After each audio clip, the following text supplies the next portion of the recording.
What's up, you guys? Welcome to The Imagination. I'm your host, Emma, and today I'm honored to have back on the show for a second time Satanic ritual abuse and MKUltra survivor and whistleblower, mother, spiritual coach, child abuse and trauma advocate and educator, entrepreneur and owner of Positive Shifting, and self-directed learner, Caylen Hartwell.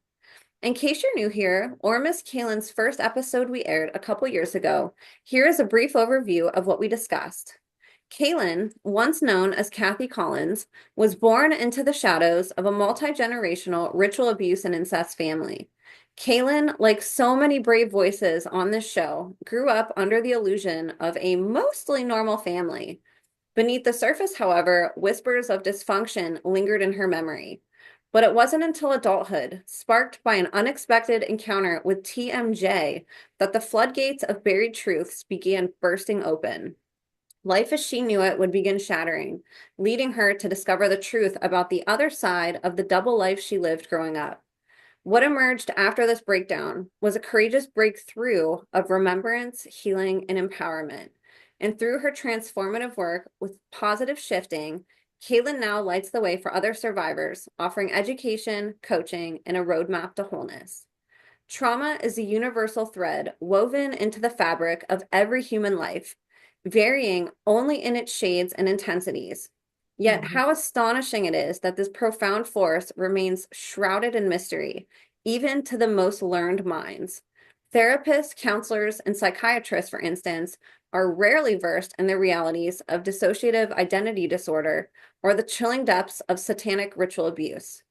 Caylen stands as a fearless bridge across this chasm of ignorance, guiding everyone from survivors of MKUltra to therapists, and even those wrestling with the everyday weight of being human toward a path of turning pain and trauma into beauty and purpose.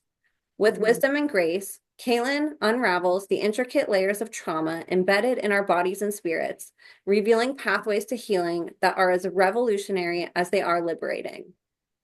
The last time Caylen was on, we discussed some of her upbringing, her remembrance of her memories, and a deep dive into her journey of healing and in becoming a professional healer. Today, we will be diving even deeper into Caylen's story, including digging more into her family and their history, her life in the program, UAPs, UFOs, aliens, and their relationship to MKUltra, her journey to healing, and so much more. What captivates my heart about Caylen is her unwavering commitment to delivering hope, a radiant beacon for survivors everywhere. Her very presence among us is a divine miracle, a testament to the resilience of the human soul, armed with knowledge, understanding, and purposeful action. Having triumphed over unimaginable trials, she rises as a living testament to what's possible, speaking not just for herself, but for every victim and survivor. Her voice transforms the unthinkable into something we can grasp, offering society a lens to see and to heal. As you listen today, prepare to be enriched with insights so profound you'll want to revisit this episode again and again, each time uncovering new layers of inspiration to carry forward on your own journey. So let's dive in, you guys. Before wrapping up the introduction of today's guest, I'd like to share just a couple quick reminders and updates. If you're interested in being a guest on the show, sharing any information privately with me, or submitting a written testimony for my upcoming book series or to be featured on a Substack article, please reach out via email at imagineabetterworld2020@gmail.com or standbysurvivors@protonmail.com. Additionally, I've teamed up with a couple of my favorite brands to offer you guys exclusive discount codes on products I love, such as Rife Technology frequency machines and CZTL's premium methylene blue. You can find all the relevant links and codes along with other resources in the show notes.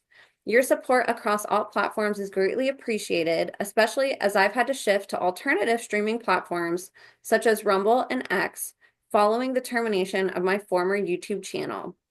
I've just started a new YouTube channel you can subscribe to at the handle at Imagination Podcast Official that I will be rebuilding as well. This transition to multiple platforms is crucial to continue sharing vital information with the public and the disclosure community. Thank you all wholeheartedly for helping to make the imagination the safest space on the internet for survivor, whistleblower, advocate, and educator disclosures. Your support means the absolute world to me. So, you guys, without further ado, please help me in welcoming back on the show today survivor, overcomer, and whistleblower, woman of God, voice for the voiceless, healer, educator, survivor, and child abuse advocate, trauma educator, absolute inspiration, and my dear friend, the one, the only, Caylen Hartwell. Caylen, thank you so much for being here again with us today. It's so good to see you again. Oh, it's wonderful. It's wonderful. It's wonderful to be here. You know, if I can live up to that intro. Yes, you My, can. You can and more. And you have. You are incredible and just an amazing inspiration to us all. I want to catch up with you a little bit. You've been up to a lot since you were last on. It's been a couple of years. And so I thought we'd start with maybe filling people in on your life and what you've been up to. I know that there's been so much that has happened. And so wanted to give you some space to talk about it. well, it's just really briefly, I'm continuously evolving. So I'm continuously doing things to evolve, and I'm continuously getting involved in all kinds of different things. I also have 6 grandchildren. So they call me the galactic grandma because I'm always traveling to wherever there's going to be a birth. So I've been to Sweden and Mexico and here in California so far, that's where the births have taken place. And so, and then I help out with, in a small way with the homeschooling, because I am a credentialed teacher in California, but the classroom's too toxic for me. So I prefer, but I'm also more, I gravitate more towards this type of subject, and so, but I did get to participate in helping with a homeschooling group yesterday, and so that was fun. The other thing is that came into my life was last summer. I went to a Joe Dispenza event, the retreat in Dallas. It's a week-long event. And we were talking, before this, that there were people who couldn't imagine being happy or being able to smile after going through, tremendous trauma. And Joe Dispenza explains at the brain and how it works and how the body is connected to that, and how we hold these lower frequencies, the lower frequencies of fear, anxiety, so forth. We hold them in our body, and we can retrain our body, and we can let go of the narratives, and we don't have to forget what happened, but we can let go of the narrative that it still hurts. But this is all in the subconscious, and so we have to go in deep into meditation, which brings you into the in your everyday thinking mode. You're in what they call the beta frequency. I don't know how familiar you are with that. And then when you start to go into meditation, when you start to get calm, you go into alpha. But then when you go deeper into the data, the theta and the delta states, and then some people can make it all the way to gamma. And that's where you can restructure your belief system.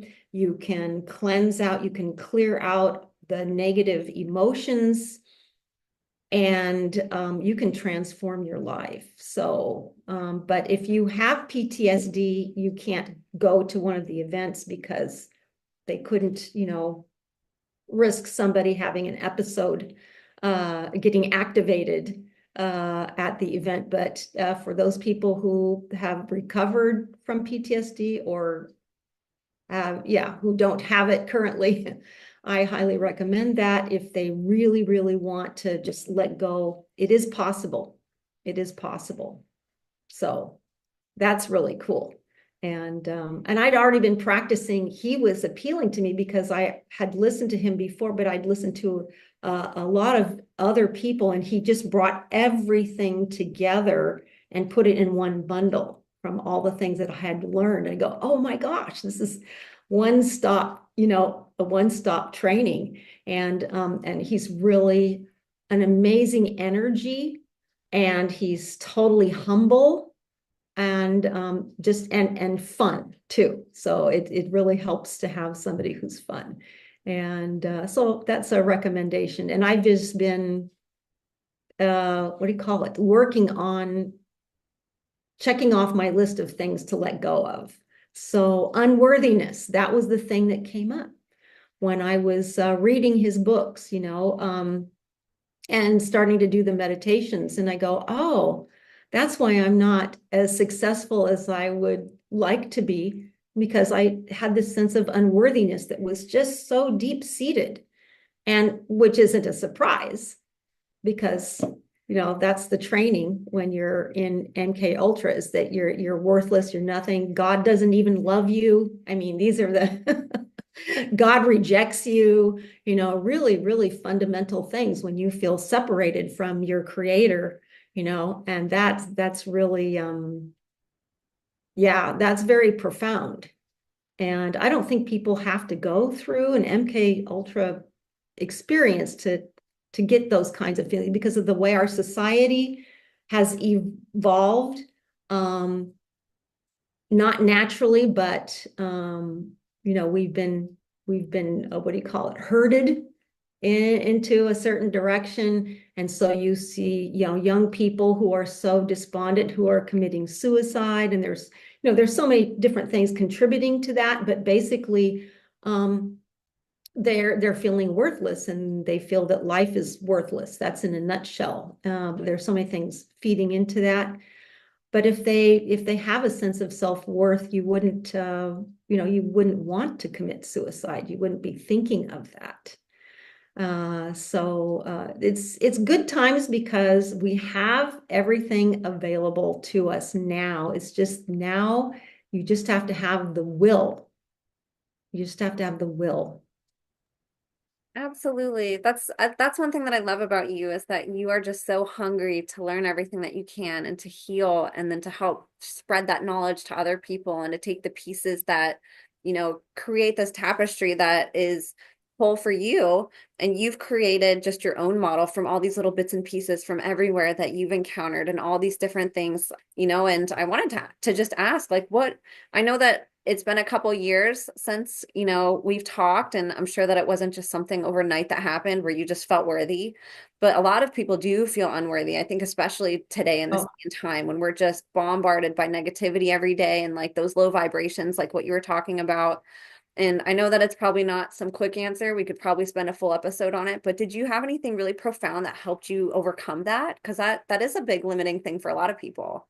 oh, it's huge. I mean, it was so, because I thought, okay, for me to really get out there, I thought, okay, if I just get over, we talked earlier about how I was married to a narcissist. Okay, if I just get over the narcissist thing, okay. And then I was compartmentalizing my experiences. Okay, now if I can I can't get over the PTSD until I get over the dissociative identity disorder. So let me get rid of the dissociative identity disorder. So I did that. And then I went after the PTSD and I thought I'd be free and clear. And I go, well, wait a minute.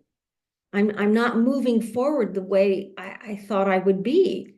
And I just couldn't identify it until I go, oh, I'm not worthy. I'm not, I mean, I wasn't even absorbing the nutrition from the vitamins I was taking because because down to the cells are saying, well, we're not worthy. We're not worthy of receiving. So if you're not worthy of receiving, even your body, in my case, I was taking these very high quality vitamins, doing the medical medium diet, drinking celery juice every morning, which it did help, okay, quite a bit, because that helped me button up the PTSD bit by getting the heavy metals out of the brain. But I'm going, I just don't get it. I just don't get it. Why can't I move forward? But I was noticing that I was giving myself away. There's something called what do you call it? An addiction to giving. I found out even more recently that I had an addiction to giving. So and this was from Joe Dispenza work, is that you get a high from like, oh, there's somebody who has a problem.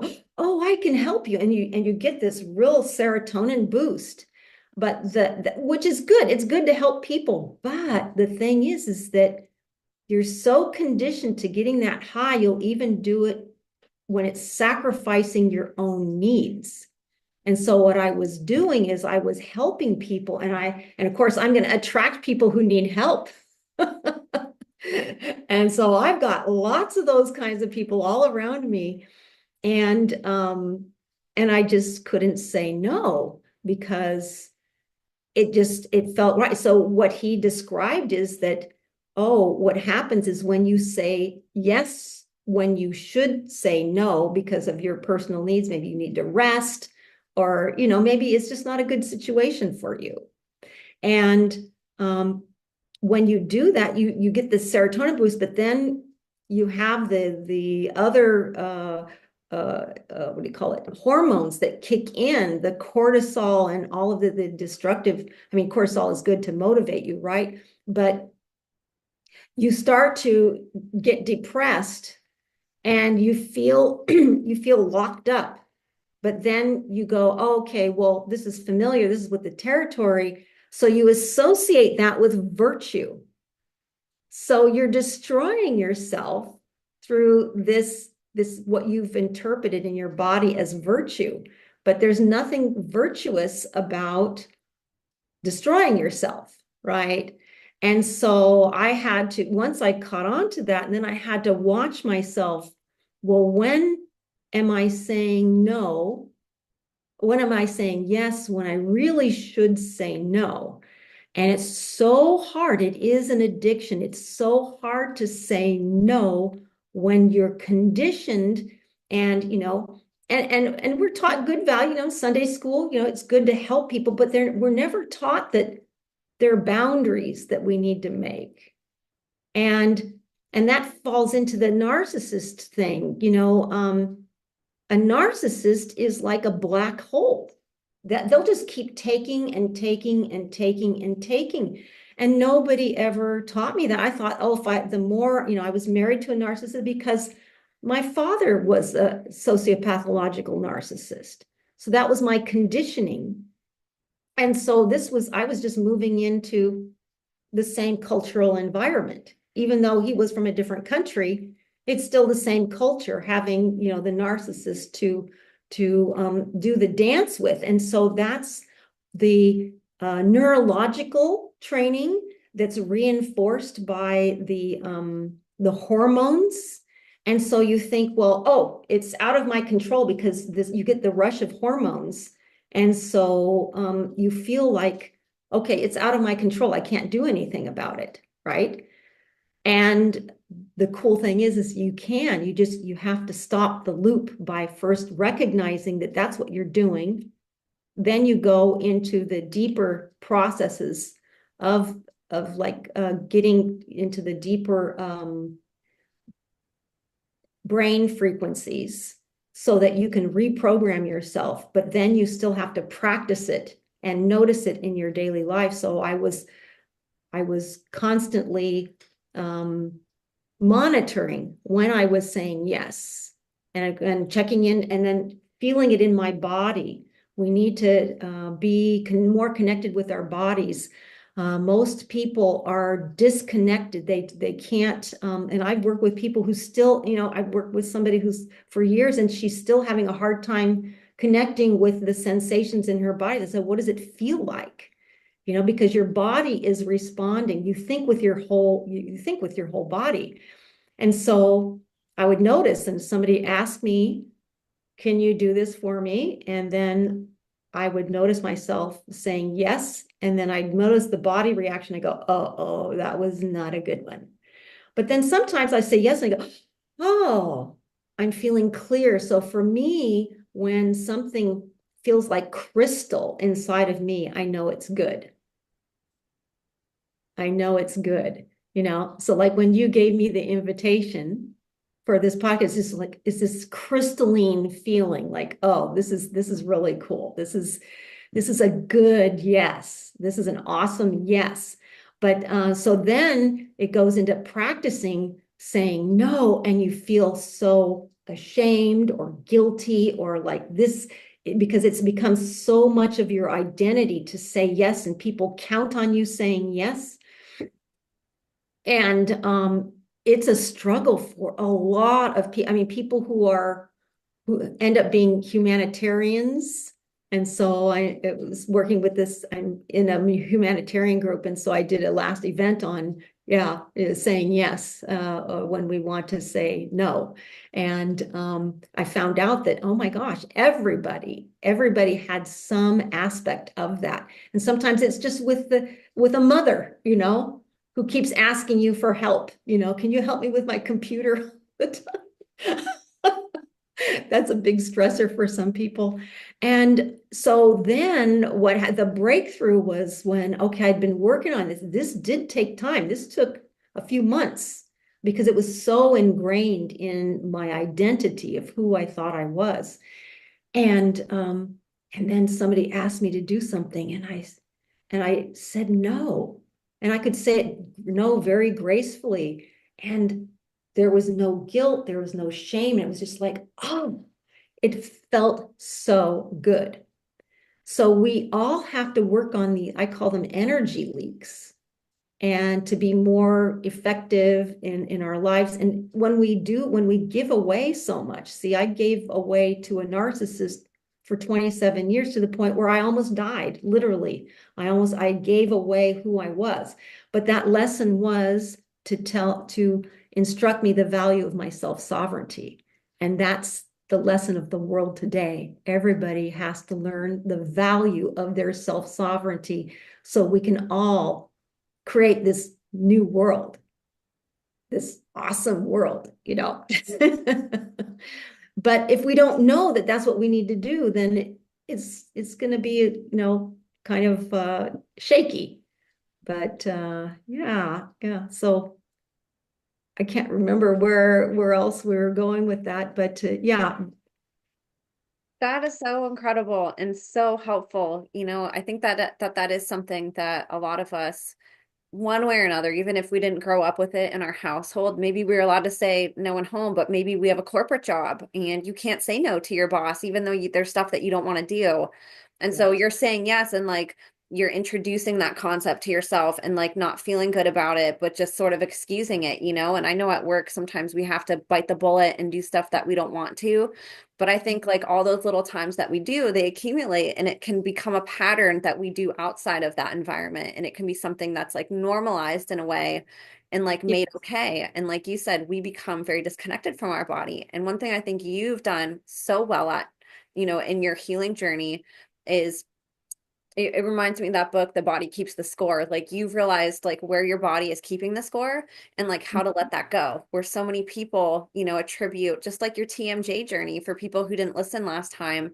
You had a bunch of surgeries, you were misdiagnosed over and over and over again with having something wrong with your jaw. And you had all these doctors looking at your jaw, trying to figure out what was going on when you found one doctor who said, oh, you don't have anything actually wrong with your jaw. It's stored trauma, basically, from the abuse that you had. And it opened up this like whole paradigm for you to understand your body differently. And I feel like you've really tapped into understanding where your body's hanging on to those energetic, those toxic energies, and how to let those go and to like replace them with love and compassion and, your own needs fulfilled instead of having all those parts of you, toxified from abuse and trauma. And then, like you said, giving too much and then not getting anything, never having your cup full. You finally have taken that initiative to be like, I'm going to make sure my cup is always full. I'm going to let go of any toxic energies that are, stored inside. I'm going to look at my health different and try to figure out if it's trauma or if it's actually, something medical, and you've had this like very holistic way of healing yourself that I think is just really, really beautiful and very evolutionary. Well, that's where we're all going. And the one thing that we have had amnesia about is about how powerful we are. And if you just look at the measures that were taken to keep us under control, then you go, oh yeah, it's a no-brainer. We are really powerful.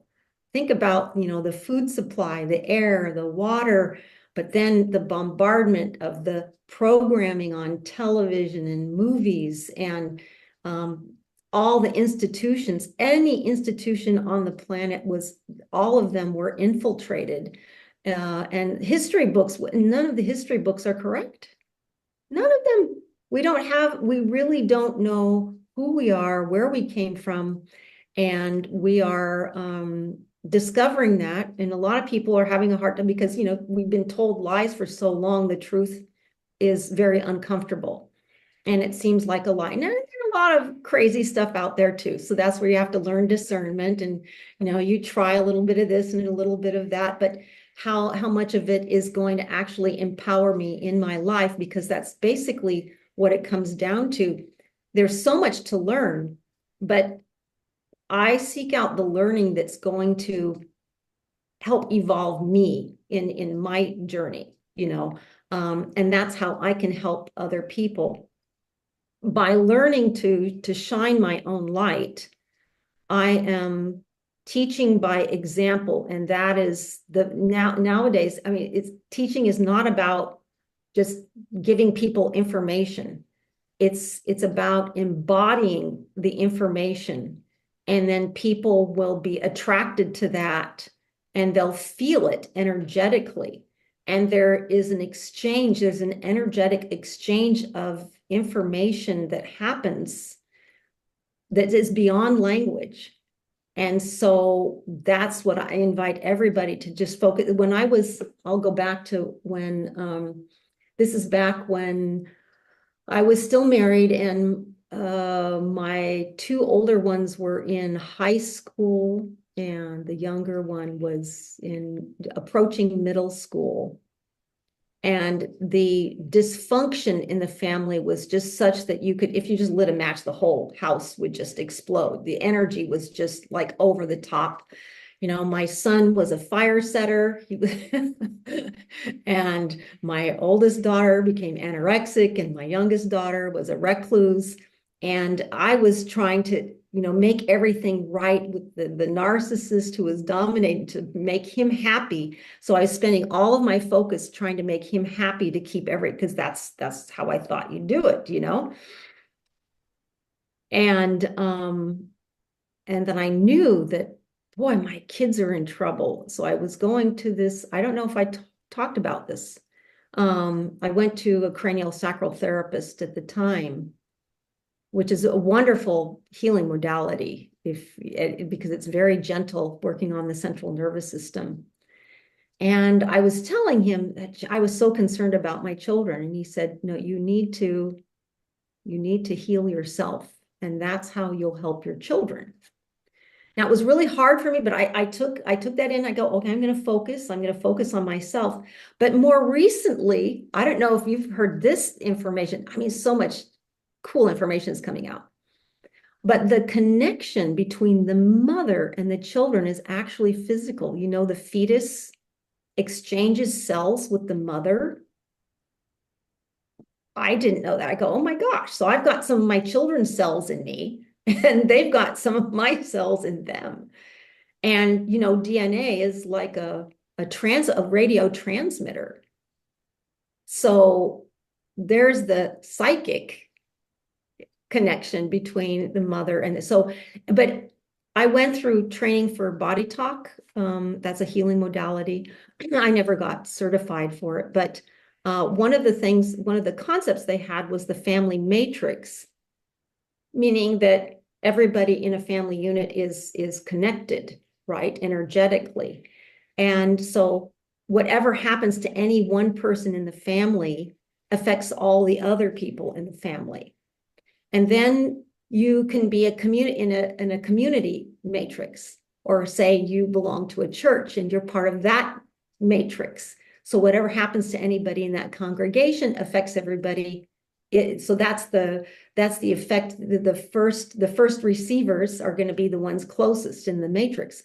When you're part of a country, you're in that, like I'm in the United States, we're in the United States, so we're part of the government, the country matrix. And so we were taught, this was years and years ago, I can't remember who was president at the time, but the founder of Body Talk said, listen, you're part of the country matrix of the United States. You should not be disrespecting the person who is the placeholder, the president. No matter what you feel about him, you are affecting the matrix. I thought, oh, this is a cool concept, that how we're connected. Of course, we're connected to everything in the universe, but we are so connected to the people close to us. And I can see this over the years, how this has happened. And now this is the funny part. With all the abuse I received from my ex-husband, I went through, there was a 3-week period during the divorce where I was so filled with hatred that I didn't know I could hate. And it scared me. I go, okay, this is bad. I know it's bad to hate, but I couldn't get out of that. So that just shows the intensity. So to show my healing, I have no bad feelings about the marriage. I'm actually grateful. I'm grateful for the experience because it's made me a wiser person. And it took me a long time to recover from it. But also I've got these wonderful, awesome adult children, and now I have these wonderful, awesome, growing grandchildren, and who are just so delightful. And by me recovering the way I did, then not only did I affect my children, but I affected my ex-husband, and he's been evolving without me talking to him. And it just makes me laugh. It just makes me laugh. Yeah. The things he criticized me about, like reading all these, self-help books, all these spiritual books, he poo-pooed them, Eckhart Tolle and all that. So after we divorced, then he soaked up all those books. He's Way. still a narcissist, but he's not as bad. He's at least getting some personal development out of Yeah. out of And, all of this. But a little and bit he's can go a long way for people like that. and he's afraid of me. I was afraid of him all that time, and he's afraid of me because I found my strength. You took your power back. I took my power back. And that dovetails into an experience I just had this morning. I had a dream last night that I woke up with, I had so much fear all night long. And I woke up with the fear and I go, okay, let's journal it, and I had been, of course, everybody's experiencing, well, most everybody, because we're having the solar flares, the Schumann resonance, all of that. A lot of people are experiencing some really interesting stuff, right? So this week I was feeling fear every night, and I couldn't connect it with any visuals. I couldn't connect it with any narratives. I'm going, what is this fear? What is this fear? And finally it came out last night. It was about, I don't have to share the details, but I'll just tell you that it was about my own empowerment, and that I am expanding, and I'm afraid of my own power. Like, I'll go back to the divorce during that time when I was feeling that hatred. Yeah. Then the reason it scared me, because then it just came to my mind. They hadn't had Stranger Things come out yet, or Men Who Stare at Goats, but I knew I could kill him by just willing his heart to stop. I knew that I had that ability, and I'm going, okay. I have to get out of this. I don't want to kill anybody. As much as I hate him, I don't want to kill anybody. But I knew I had that ability, because this is part of, the MK Ultra training for a lot of people. And so this is why, like, this power that's inside of me, I don't know what it is, but and everybody, and there are songs about it, that everybody's afraid of their own power, because we are all so powerful. And here's another analogy. Did you ever know about how they train elephants in India? Have you heard about that training?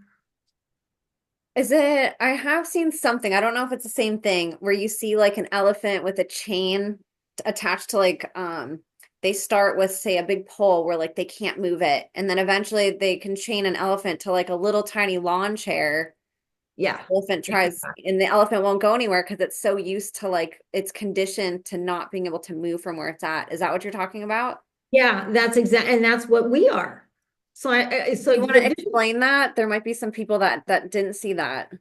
Oh, okay. Well, the thing is that the baby elephant is so they try over and over and over again to move, and they can't. So by the time they become an adult, the fact that they have a chain on their ankle, they believe that they can't go anywhere. But they never thought about the tree that they were chained to or the pole. And now they don't realize that the chair is so small. I mean, if they sat on it, it would just like squash. And I'm going, oh, humanity is like this elephant. If we could just sit, if we could just sit. Oh, there you go. Uh-huh. Yes, yes. Very, yeah, absolutely. There's another analogy, since we're talking about this about conditioning, is the experiment where they put a glass, a wall in the middle of an aquarium. And so the fish, when they would try to swim across, they would hit the glass wall. Okay. So from either direction, they couldn't go. So then I don't know how long it took, but then they removed the glass and the fish still would turn around. They would not cross over to the other side of the aquarium. Wow. Yeah. So I was thinking, wait a minute, well, what if they put in a fish who never lived in the tank before and put that in there? And I wonder if it swam across, if the other fish would notice it. And that's an analogy for today too. And I Yeah. think there are those fish who cross the line, some humans who cross the line, who's in the other people, wait a minute, they were able to do that. Oh, I can do that too. So yeah, the conditioning. And oh, and you wanted to touch on my family history a little bit. Yeah. I Yeah. So I don't know about the MK Ultra history. I do know that both sides of my family, for at least 3 generations on one side and 5 generations on the other side, there was sexual abuse. So back when I was put into the program, that was the when you have at least 3 generations, then you're programmable. But later on, because of technology, that's no longer their requirement because they know how to control using technology. But back then, that was it. And my father was in the Navy, so his involvement was through the Navy. And but he was a low level. I was told by a healer that he was like 3rd degree, you know, in the Illuminati scale or whatever. He was a dabbler. He wasn't, so he might have been one of the first, but we came from an Illuminati bloodline. The Collins family is an Illuminati bloodline. And so I'd always wonder, I said, well, why was I spared? Why don't I have all the scars and everything? And I think that that's one of those rules that they have. If you're part of the bloodline, then we're not gonna mess with you, which makes me wonder today. Um, I wonder who's watching me, because you never get out of the system. Once in the system, you know, I was told that your social security number is in every Mason Lodge. So wherever you go, they know who you are. So it just makes me curious about that. It just raises everything I learned, just raises more questions. But so I think there's some white hats in there that are helping me because when I was a teenager, I was about 16. I was driving home from school, and my escape was studying. My escape was to just be a nerd and study. So I would stay up really late at night studying, and I'd get really sleepy in the daytime and fall asleep in class. And I fell asleep driving home this one day. And as I fell asleep, then I felt a tap on my shoulder. my left shoulder, 2 taps, very distinct. I woke up and corrected the wheel just enough so that I wouldn't veer off into another lane or go. And then I just automatically said, thank you. So I'm going, oh, so this is where we can go into, at the time, I thought, is it an angel? What is it? And now I'm hearing stories about positive ETs who are there to help out and ensure that certain people can fulfill their contract. And so, and that's happened with some famous people recently. Yeah. And so that's very interesting. There's very interesting. So, Absolutely. That had to have been so terrifying to you to like be in that moment and then to later on recognize like what had happened and to like replay that in your mind and be like, what was that tapped me on the shoulder and like why didn't it make me feel really scared? Like I thanked it and like it had this really, angelic feeling almost instead of maybe what people would think where it could be something evil. oh no, I mean, it was just automatic. I mean, I just knew it was benevolent. And it was just like, I was feeling like jello, whoa, what just happened? Because we're not taught that this kind of stuff should be normal. And I had another experience when I was 16. Now this is not related to being saved, but a psychic experience that just made my knees buckle. I was babysitting late at night. The kids were in bed, of course, and I fell asleep on the couch, and the parents came home a bit after midnight. But while I was laying on the couch, I dreamt that they came home, that there was a knock on the door, and I opened the door, and there were the parents, and we all came into the kitchen, and I'm standing across the table from the father, who pulls out his wallet, and then he pulls out his money, and he just had $1. He said, "Oh, I'm sorry, I don't have enough to pay you right now. Can I pay you tomorrow?" And I said yes. And then as soon as that scene ended, there was a knock on the door. I got up, I opened the door. There they were standing the way I saw them. I just saw them. They came in. The mother went went into the other room. The father was placed himself across the table, just like in the scene. When he opened his wallet and he pulled out the $1, I just thought I was going to faint. And then he said exactly what I had seen in my vision. "Oh, I don't have enough money to pay you now. Can I pay you tomorrow?" And then I was thinking, can I say something different? I want to say something different. And something inside of me wouldn't let me say something different. And I said, yes, that's okay. And then he went to escort me to the corner, watch me walk home, but my knees were just so wobbly because we're taught that this kind of thing is not normal. But it turns out that we're multidimensional beings, that this should be seen as something normal. So that's where I want to, invite people. We're moving into times where we're going to be discovering so many things. It's going to be disorienting, just like that walk back home. It's going to be very disorienting. But if we can understand that everything that's happening is for our empowerment, for our blessing, and no matter how terrible it looks. And so we did, this reminds me of a meeting I went to, and we were talking about, well, how do you deal with things that are adverse?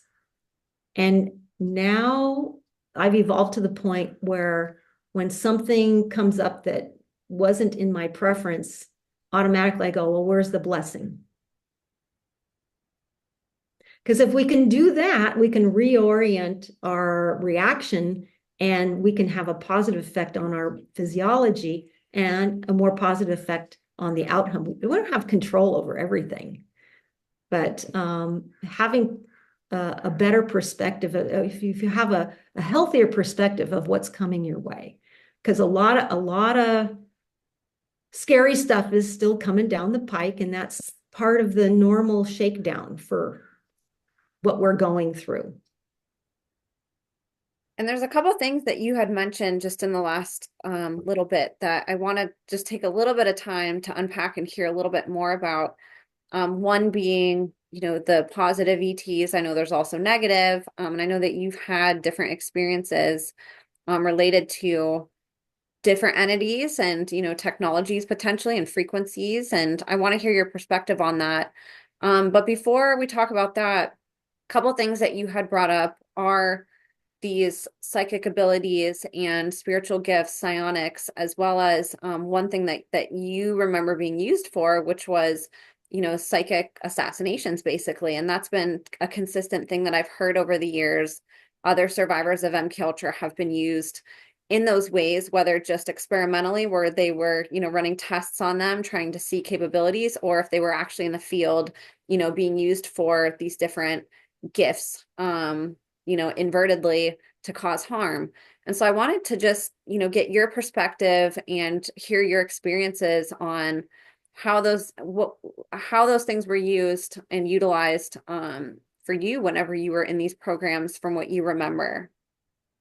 Well, I don't have specific memories of stopping somebody's heart. I just knew that I had that ability. So consequently, we might surmise from that I had experiences like that, but I don't know where that knowing came. And this is before I knew I had been in MK Ultra. Okay.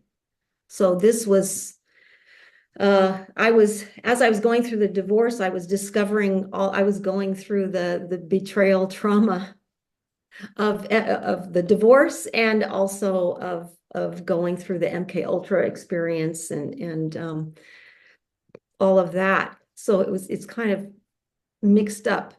But as far as my experiences go, I do know that I was tested. So there was a lab in Sacramento. And I'm wondering now, I was just wondering recently, because you asked, we only lived in Sacramento for a year, and that was the only time I remember being taken into a lab. And I remember this going up the steps, and I remember there being a really nice, so it was in downtown Sacramento.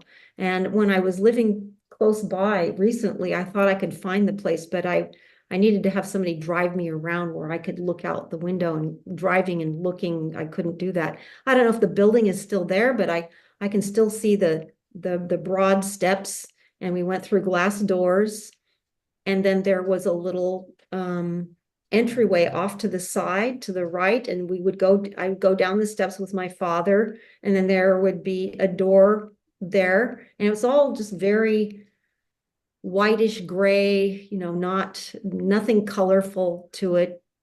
Back in the 60s, everything was unimaginative as far as some of these architectural features. But then I'd go into the room, there was a chair for me, and they would hook me up to electrodes, to stuff to my head and stuff to my wrists. And there was a guy with a notepad, a clipboard, and a lab coat. And so I remember doing that, but I don't know exactly, what they did.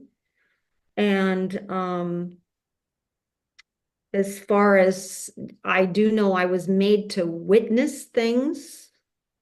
And that was to help control me, because being an empath, it was harder for me to witness something happening to somebody else than it was for me to submit to torture. And that one, I just looked in my journal, that one of those, the memory of being forced to watch a ritual killing in Bohemian Grove.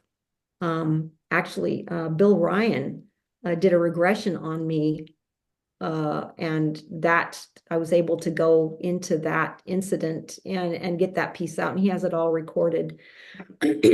But my symptom was that my neck was really hurting, and I was coming up with this fear. Actually, the setup was when I was down there in Ecuador on his property, I was staying in a little cabin, And then there was the hacienda, the main house where the kitchen and the bathroom and where he lived. But I had my little cabin. And some sort of bug was boring into the wood, and so it had to be treated. And because of the treatment, I had to leave the windows open at night, the first night. And something about having the windows open and the Amazon forest being right behind my windows, or the Amazon jungle, I started to go into deep fear. And I'm going, wait a minute, I've been here for what? What am I afraid of? There's nothing there. And so I went back to the house. I said, listen, I'm having an episode. And so he sat down and got his recorder. He loved doing this kind of thing. So okay. So then he did the regression. And what it did is it brought me back to the memory of Bohemian Grove, this forest, this dark forest.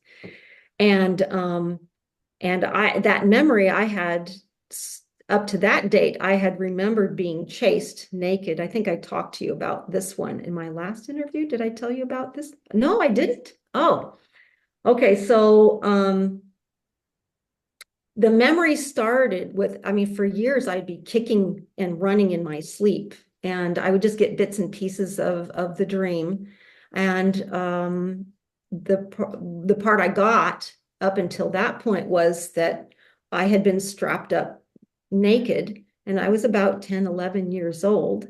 And the guys there, it was all men, were just standing around. They were drunk. They were laughing. They thought it was funny that I was scared. This was very entertaining.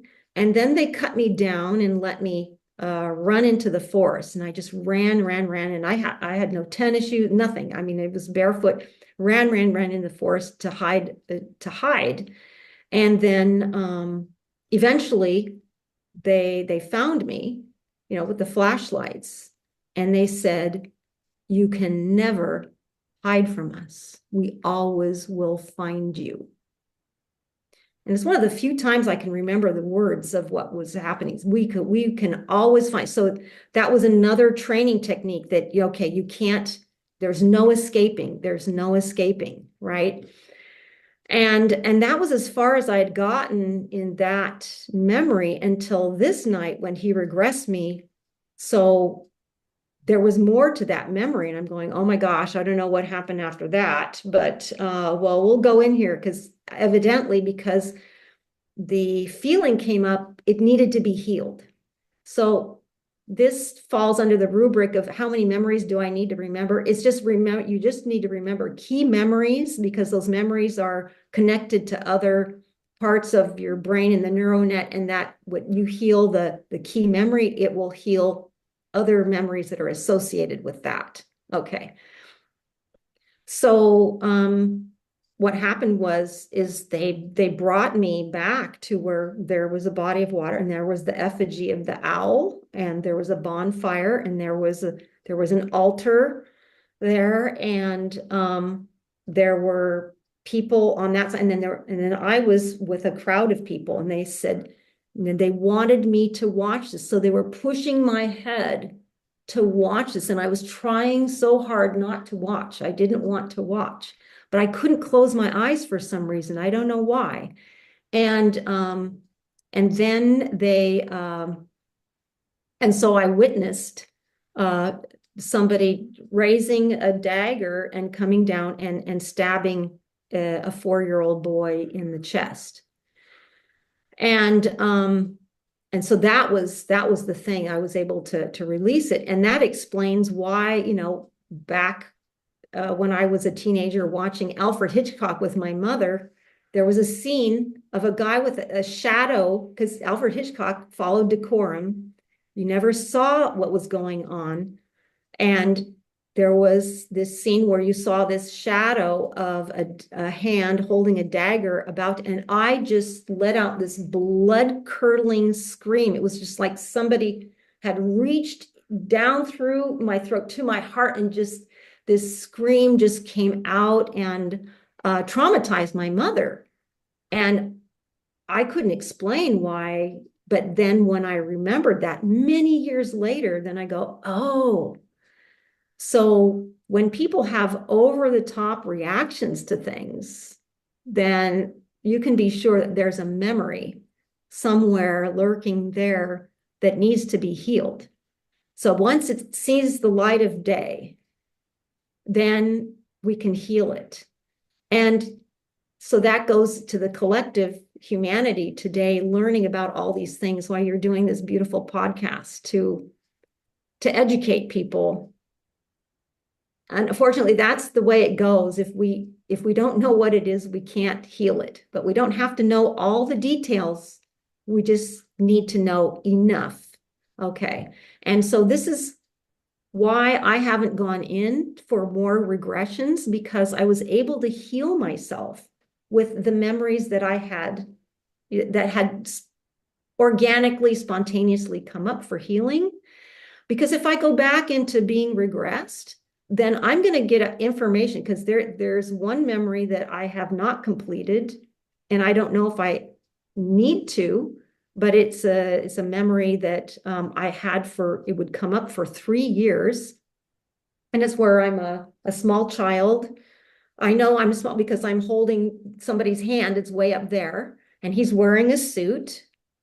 Oh, by the way, going back to the Bohemian Grove, the memory is the faces are all fuzzy. Just like you can say on the internet where they fuzz out people's faces. There's a program, and I read afterwards in Fritz Springmeyer's book that's an actual program that they put into your brain so that you cannot remember any of the faces. So from the neck down, I knew exactly but the face is all fuzzy. But in this memory, as a small child, I go through a door, and it's a basement, and the first thing was drip, drip, drip. I hear water dripping, water dripping. So I go, what is this all about? So I go back into the memory the next time, and I go, I wonder what this is all about. And I'm holding somebody's hand. And in the beginning, it's like, okay, it's mysterious. And right now, I don't know if you've read Harry Potter. Have No, you read I've Harry? seen a couple of the movies, but I've never read the books. Okay, well, I'm reading it for the third time. I'm reading it in French so I can get my French up to par. I mean, to keep it up to par. But I'm in the part where she has him do the same thing, where the scene where he's he's getting Voldemort's memory, and he's going down a hallway, and he wants to keep going further and further into, like, oh, what are we going to discover at the end of the hallway? So I'm going, where did she get this from? This is exactly my experience with this memory that's happened over, keep popping up over 3 years. So the closest I ever got was, we're going downstairs into this dark basement, and it's all cement. There's no color. And then I get the number 30. And then I realize there are 30 children in there. Stop. I'm going, I don't need to know. I don't want to see. I know what kinds of things happen. I don't need to relive that. So that's as far as I took that memory. Now, who knows? But I'm talking about it, and it's not evoking anything. So this is the way it goes with memories. We just need to know enough to heal, and then go after the healing. But kudos to those people who are brave enough to go into all those regressions to get all that information for us, because it re-traumatizes you, and then you have to go and heal that. But I thought, for myself, for my individual service, what I can do to heal the human matrix is, when I heal myself, then I'm healing everybody. So that's the way I chose to see it for myself. And I've had a lot of people on who, have had that's a similar or same experience. Like, after you sort of understand the foundations of what it is that you went through, and you have the terminology. Okay, I know that this is called satanic ritual abuse. I know that this is behavior modification. This was MK Ultra. you start to learn what does happen, and it's not so much shrouded in mystery where maybe you do have to know every single detail. You can know enough, like what you did. You saw what you saw and were able to take the logic that you now know and say, I can pretty much predict, you know, Yeah. what was happening after that point. Like I don't have to see every little, detail of it to know that it was probably something really bad, So, and I think that is healing whenever you can start to put the pieces together for yourself to where it's not just this memory, Mhm. like how you had that for so long and didn't know what it was. You had this like recurring thing that was so confusing. It's like, what is that? And Yeah. after some of your healing, you were able to put some pieces together and the memory made sense the way that it was. You didn't really have to go further than that. Well, but the piece that I did take a little further is I sent love and healing to the little boy who was sacrificed, Oh. and I sent love and healing to the 30 children. So yeah, that brings tears. So It is. yeah. It's so sad. And thank you for sharing all of that with us. Bohemian Grove, that's another place that unfortunately gets written off and like sensationalized as like this conspiratorial, forest area. And there has been so much trauma and pain that has happened in that area, and it makes me really mad and sad almost when I see people kind of like joking around about it or calling it like conspiracy because it's tainted in blood in so many ways, and the fact that there's little children like you that have to witness such horrific things, it's not anything that any of us should joke about. And it shines a light on it every time we have a hard conversation about it and help share the truth, and bring some sort of justice to some of the bad things that have happened there, and I ask everybody to pour their love out onto these, the children in your story and the children in everybody's story that unfortunately aren't here to be able to do what you're doing, which is so brave of you to give them all a voice, Caylen. So thank you for sharing your story and for helping bring a little bit of justice, and awareness to those who aren't here to be able to share with us. And I think their contribution, though, is their sacrifice to wake us up. So they, in a way, at the soul level, they offered themselves up so that we could wake up to our insanity. And the insanity is the basis of in greed. And so this will go into a question you had about the negative ETs. Yeah, let's Um, talk about some of those experiences too. so so how I first found this out when I was going through, I call it the divorce period. That's when everything like came like everything was being revealed to me all at once. It was like, ah. I thought I was going to die of a heart attack, really. Awful. Um, but so I was working with this medium, and the first session, he removed a lot of energies, and I think I talked about how I was booby trapped, to kill the person who'd take these energies out, and but he survived. And then, so every session that I went to was to just take energies, and I had all these, and I had, demons, energies, all kinds of things that we don't even understand because we don't see the spirit world, yet. And so I can't remember how far into how many months I had been seeing him before this incident happened.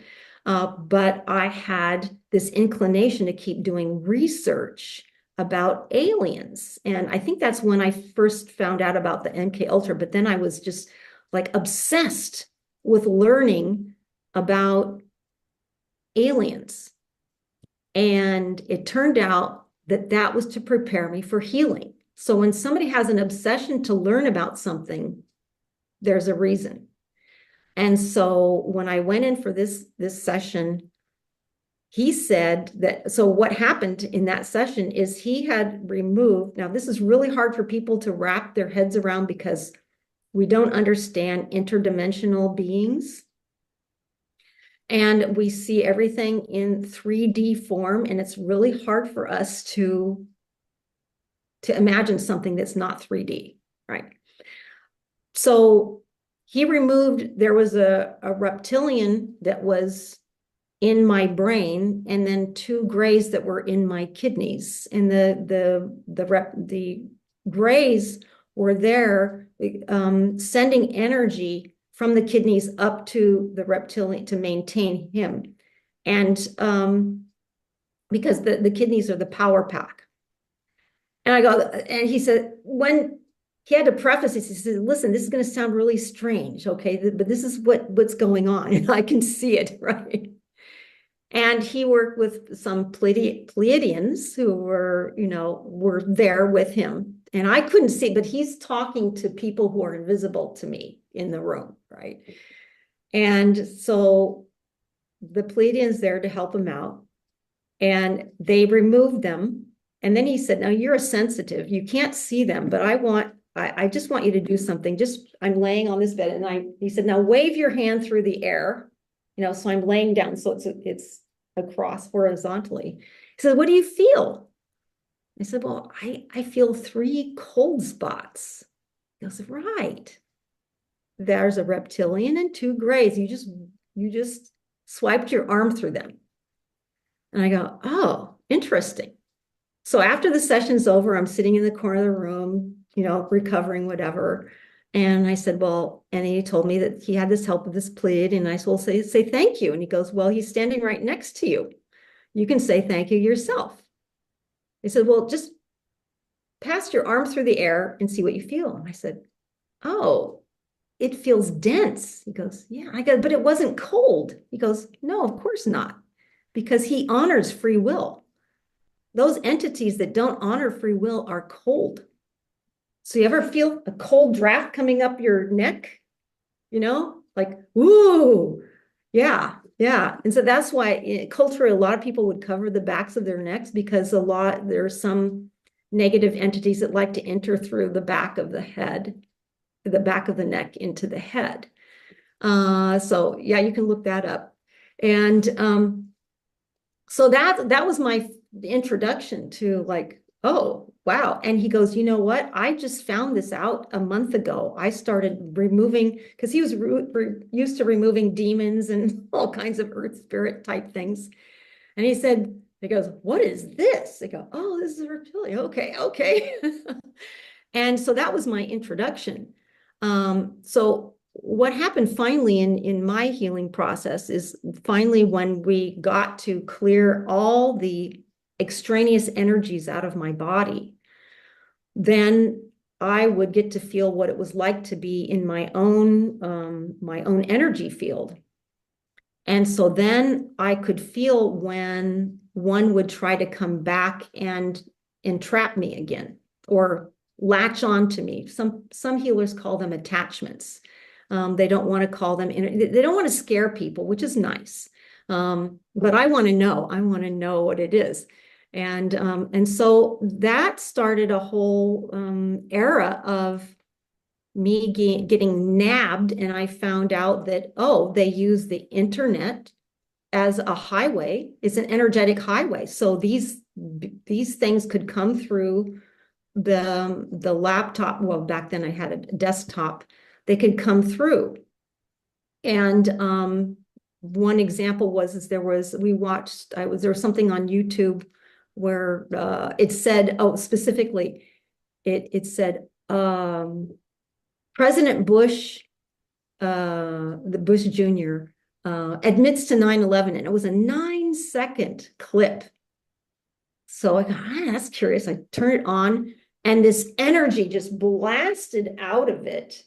There was the visual, I can't remember it was his face, but it was kind of weird. There was something weird about his face. But it made me scream bloody murder because I could feel the energy that was in it. And that's how I got nabbed again, and I had reptilian energy embedded in my system again. So I had to go back to the medium, and he said, well, when sensitives get really angry or really scared, it's like you send up a spike of like a beacon, and they go, oh, there's one, nab you. So he says, you have to stay out of fear. And which was hard at that time because I had PTSD. So I went through a period of time where I kept getting nabbed. until and I moved away from that area, and he didn't do distance sections at that time. And I got nabbed again because there was I was living in Ashland, and there was an energy vortex in the backyard where I was gardening, and one found me in that while I was gardening, while I was in that energy vortex. So I asked a channeler there, I go, listen, there's somebody locally who might be able to help me, but my symptoms were when I would have reptilian energy was I'd have a burning in my crown, and then I would feel really disoriented, and it's hard for me to drive, and I just it was really hard to function. And as time went on and they get more and more embedded, I became more and more dysfunctional. So it wasn't life-threatening, but it was just very debilitating and very uncomfortable. So, which made it, I was scared. I hadn't gotten over the fear. But the channeling was, well, it's going to be a surprise. You're not supposed to seek out help for this. I go, okay, well, then I stopped looking for healers to help me or whatever, or finding methods. I kept thinking, like, what if I just blow it out of the top of my head like a whale? I mean, I was trying to use my magic. I just wanted this thing gone, please. So what happened is my oldest daughter and her husband came to town for a visit, and I was giving her a body talk session I had her laying down. And during the body talk session, I felt it lift because I had connected with my higher self and I was healing. So I had a pristine energy, and it couldn't exist in that pristine energy. So fast forward to a couple years later, I was in Sweden at her place, and we had, it was New Year's. So we stayed up late, and it was 2 o'clock in the morning. I'm falling asleep, and I'm going, oh my gosh, I feel it's a reptile. He's after me. Oh my gosh. And so I'm calling out telepathically to my spiritual teacher, who's Irish, so he's got a really cool accent. I said, oh, help me, help me. He says, well, you know what to do. I'm thinking, are you kidding me? I'm falling asleep. I can hardly stay awake. And if I fall asleep, then I knew it was gonna attach to me. And then I remembered his teaching. His main teaching is love is the answer. Now, what is the question? So as soon as I remembered that, then this love just came through me and then shot out of my heart like a fire hydrant, and it disappeared. So I learned from experience, that they cannot exist in the frequency of love. So there's a message for everybody. If you can get yourself, see now in our last discussion 2 years ago, I talked about non-fear. The next step is, okay, love. And love is the answer. And it's just like incredible. So, and then I talked to two women after that. I shared this with two women who weren't dealing with reptilians, but it was this one gal, she was Swedish. I think they were both Swedish. And she was saying that she had an experience when she was in a house. She was like, she could sense things and see things. And she was in the second story of this house, and she saw these black shadows coming up into the windows, and they were going to come after her. And she intuitively just shot the love, and they disappeared. And then another woman she was in a very bad relationship, in a very bad marriage. And it was like, this guy could beat her up. And they were having a really heated discussion where she thought, oh my gosh, he might even kill me this time. But then instinctively she shot the love, and then it just changed the whole conversation, and it just all dissipated. So that's the magic of love. I mean, so many things cease to exist with love, right? And that's amazing that that's one of them that you've discovered that can probably be really helpful for some people who are listening, wondering how do I get these, attachments off of me that are stuck, if they're going through something similar to you.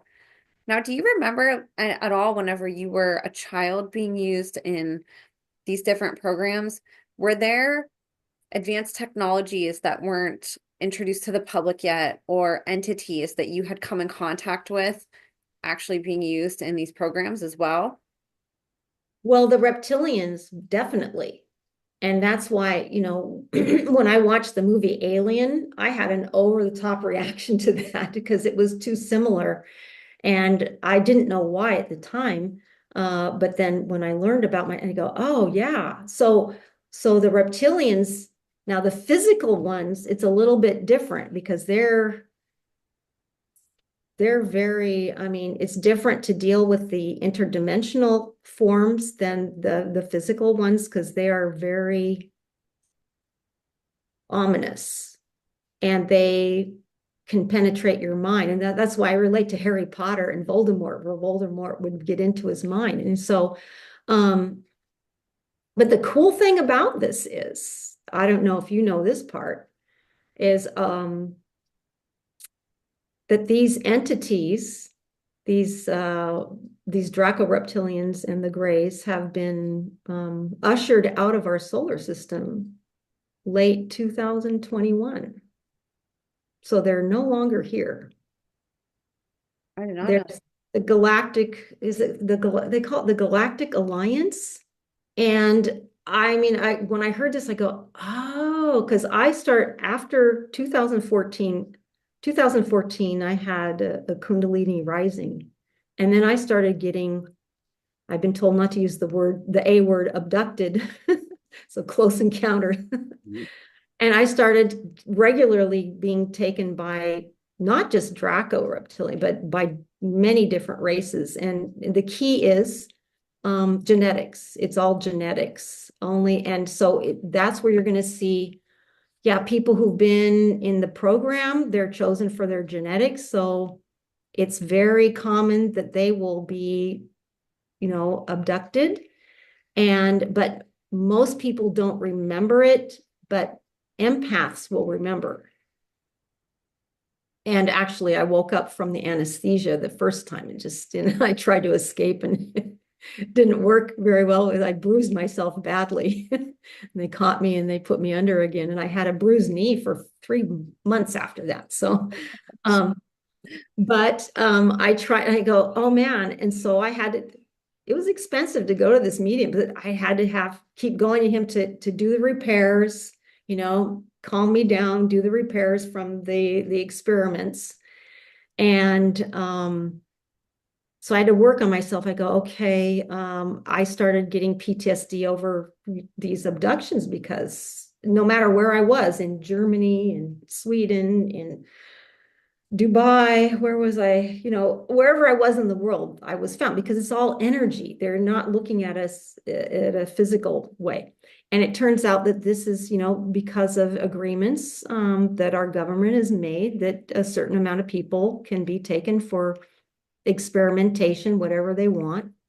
There are lots of different things that humans are used for, but we have the most prized DNA in the galaxy. So, And that's during these proud. encounters, would it be like, would you lose time and it was just happening while you were awake, or would this happen while you were sleeping where they would, and was it your consciousness that they were hijacking? Like you would still be physically here and then they would take your consciousness somewhere, or did your body physically go too? Well, one time they did take my etheric body and I was floating. This was some Andromedans that were trying to take souls off of the planet to go and take them to another planet and see how well humans would evolve there. And so they took 2,000, there were 2,000 etheric bodies and then 300 physical bodies. And so by me going to the medium, and he was connected to Pleiadians and others, they could go in and they did a rescue. They they pulled back all the etheric body. So I got myself back in my body. And then I found out the new pair of shoes that I just bought don't fit my feet because I wasn't fully in my body. But the 300 people who were physically there, they just took their souls and brought them back to Earth so they could evolve back in Earth. But I was able to float around, and I got to listen to the conversation between the two pilots, and it was the most uninteresting conversation. They were bored off because they were the pilots for a science lab, and they were transporting, and they were bored. But when they got to their destination, they were going to find out that they had no valuable cargo. That was one of the incidents. So how they do it is time only exists here in the 3D realm. It doesn't, I mean, the way we know time. So they've gotten very sophisticated at where they can, like one time I was taken up, I was sitting at a stoplight. But they'll take you up and they'll put you back like it's like you didn't miss any time here, but you could be gone for 2 weeks or 3 months or whatever. Okay. And, but they can put you back in time. So if you listen to testimonies of people from the secret space programs, and they'll talk about the 20 and back, they've been gone for 20 years and then they come back and it's like no time has passed. So they know how to tweak time in our realm. So like the instance when, like when I was driving, I was in a low, so it's easier when you're in, like I must have been in an alpha state. I was there at the stoplight and I was very relaxed, and then they're nabbed. But now I didn't remember, there are only 3 of the out of the dozen or so abductions that I really was conscious, because the one when I was the etheric body, I was roaming around and I got to see there was this it looked metal, and that's where they would take and they would they would separate your etheric body from your physical body. And when a healer does a distance healing, you're usually working on the etheric body, and then the effects on the etheric body matriculates down into the physical body for the physical healing. So they had a technology where they could separate that, and I don't know how they were going to rebuild, how they were going to reconstitute it back, in whatever planet they were taking us to. But there was another, so this is a humorous one. I go, okay, I got to go over this PTSD about being abducted, because I knew that in any abduction, I could not return. It could be that I'm not coming back. And I didn't know what the plan was for my life. So that's when I had to learn how to deal with death. Like, okay, it's going to have to be okay. I didn't get to say goodbye, but it's going to have to be okay. And so there's this one incident where I wake up, the anesthesia didn't work fully, and I wake up and there are 2 grays working on me. And so I'm laying there thinking, okay, the first time this happened and I woke up and I tried to escape, I just banged myself up. And how am I going to fly the craft? I have no idea. No, I don't even know where we are. I mean, how am I going to get back? So I thought, okay, so what can I do? Because we like to do things. And I go, oh, well, why don't I just send them love, send love. And so I just laid there and I sent them love. And they just looked at each other like, this has never happened before. And so they put me under again, but it was just like, they didn't know what to do with it. So it would be really cool to find out what actually happened with that, if that actually affected them, but they didn't know what to do because they're used to people being, terrified or angry or whatever. So you've got to laugh. That's part of healing. You just got to laugh. And then finally I got over the PTSD. Well, actually, it helped to know that the abduction stopped in 2021, the end of, and so when I heard Elena Denon announce that they had been, so this is all that we're experiencing is a teeny part of a huge history that doesn't just involve humans. We are just one of the players in a big history. And so they're cleared out, and they are not allowed back in our system, and we are being protected. And a lot of and that's why we're able to see, because the reptilians were a big part of our enslavement, and they would offer riches, fame, power to anybody who would be one of their minions. So, but they're gone. Now, I don't know about the subterranean ones, but I don't know. I can't speak to that, but the ones who are out there in space, they're not allowed back. And the Greys, they were defeated as well. And so that's why I don't like to share things that are going to put people in fear. And so that's why I feel comfortable sharing this. And Elena Denon had announced that they were kicked out late 2021. And I was wondering why I stopped because I tried to figure out so many ways to stop the abductions. And then I was thinking about humanity. I go, well, we've got to figure out how to stop this, because we're getting experimented on, and, all kinds of things, being in galactic slave trade. I mean, look at some of your sci-fi, look at your sci-fi movies. There's a lot of truth in the sci-fi movies. So more truth than you would want to admit. But I go, oh, okay, this is really cool that it stopped. And so the question, getting back to the question, when I was, meditating, contemplating, trying to figure out, well, how do we stop these? And well, I had to evolve myself. But then the answer was that for humanity, we had to evolve to our 5D selves. We had to become part of the galactic community again. I say again because at some point, somewhere, we must have had that ability. But so yeah, so we are moving into a really cool time. I don't know how much of this stuff is still going on, but it's drastically reduced. So I feel safe sharing it, because I don't want anybody to go into fear. I want people to feel empowered.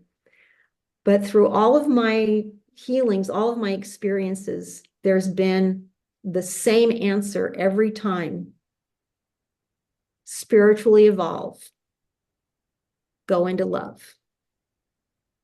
Every time. Every solution is ultimately that. It's that simple, but not that easy.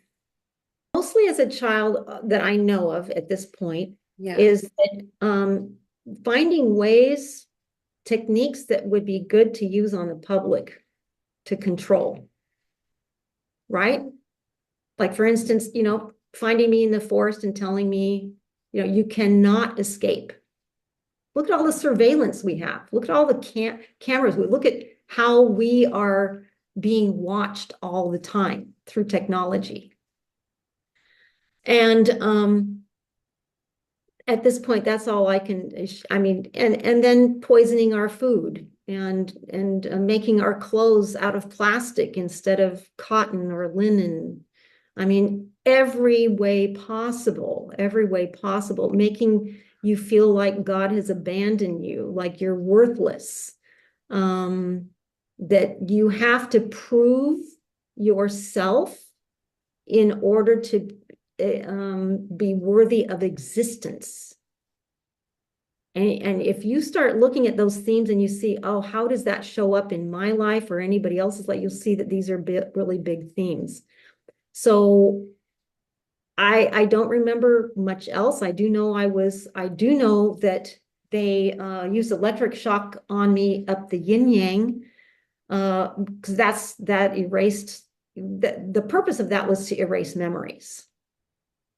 And when I was going through, I didn't know what Kundalini energy was. I wasn't trying for a Kundalini rising. I said, I'm just trying to heal. And I started having, they looked like epileptic seizures. And I just had no control. And it would happen during a full moon, but it happened like at 2 o'clock in the afternoon on a Sunday, whenever the full moon was near a Sunday. And then I realized that my electric shock treatments were usually on a Sunday at 2 in the afternoon. And so that's part of the reason I was very electrically sensitive, not only because I'm sensitive in general, but electrically sensitive. And I'm still trying to rebuild my memory function. But yeah, the electric shock therapy was key in, erasing the memories because I was encountering, obviously, if I was in Bohemian Grove, there were important people there. And then in the community where I was, Santa Rosa, it would most likely be, my brother remembers being used by a prominent doctor, for instance. So he developed a phobia of going to a doctor. But whenever he'd go to a doctor, he would just freak out because he remembers, a doctor, my father taking him to the doctor, and so the doctor could have his way with him. So yeah, but so as far as there were different agendas, but mostly it was to, like, sometimes it was taking eggs to make clones. And now I found out more recently that that they were making have you ever seen Star Wars?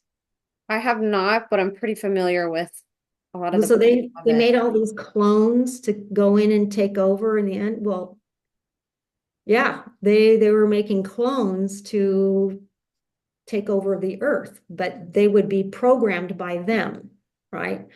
So they were creating clones for what, that's one of the reasons. I don't know the other reasons. And then there were times when it was just, DNA experiments. Sometimes I may have been, I had a recent memory of being impregnated and then having the fetus taken out after 3 or 4 months. So, and then another one was just to see what it would take to take down the empaths, the sensitives, because they're the ones who can see things that so around 20% of the population are empaths or sensitives, and then there's a whole range in that 20%.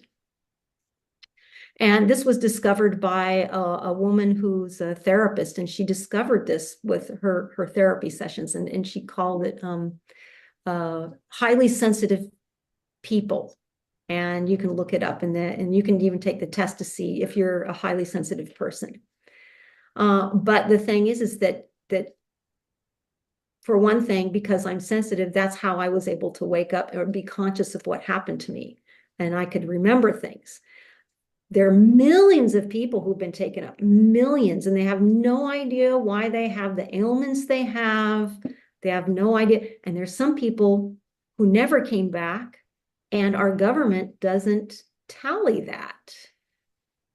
Houston is a place where they would take, it was very customary to take a lot of people because the technology that was used, and there are varying degrees of technology, okay? And so the ones who were using they would use in Houston, they were using the energy of the thunderstorms. The thunderstorms would come in and they would spread kind of like an energy. So it was really easy to pinpoint where the prize was. So I was really scared to be in a thunderstorm in Houston. I go, no, I hope it doesn't happen again. And and so like in that one ship, there were 300 physical people. Where's the headlines that 300 people disappeared? Where so it's very interesting. We're going to be uncovering some very, very interesting pieces of information over time, but we don't want to belabor it. It's just like that memory of me going down the stairs. I don't need to see the rest of it. We just need to know enough to know, okay. And a lot of these guys are kicked out, but there's still some problems going on. They're the people who were promised the fame and fortune, by going along with the stuff that they're doing, and all about the substance they would get from children. Yeah. So and because the reptilians, they would thrive on this too, and also even the entire person, right? So but I want to say that there are many different types of reptilians. And when I was in Ecuador, I was actually being protected by a reptilian race, and they call themselves the Archias. And these they love the earth. They love Mother Gaia. They love it. And they sense this in me.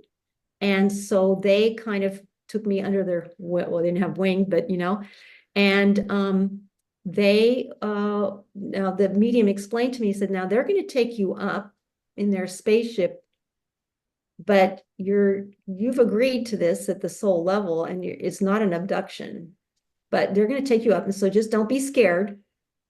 And so they would take me up and teach me things. Now, there are things that are beyond my human brain comprehension, but I remember looking at screens with geometric patterns and stuff like that. But they wouldn't present themselves as a reptilian to me because they knew I was still scared, because I was still being taken up. But while I was in their territory, I was safe. And I was like, no, I don't want to leave Ecuador.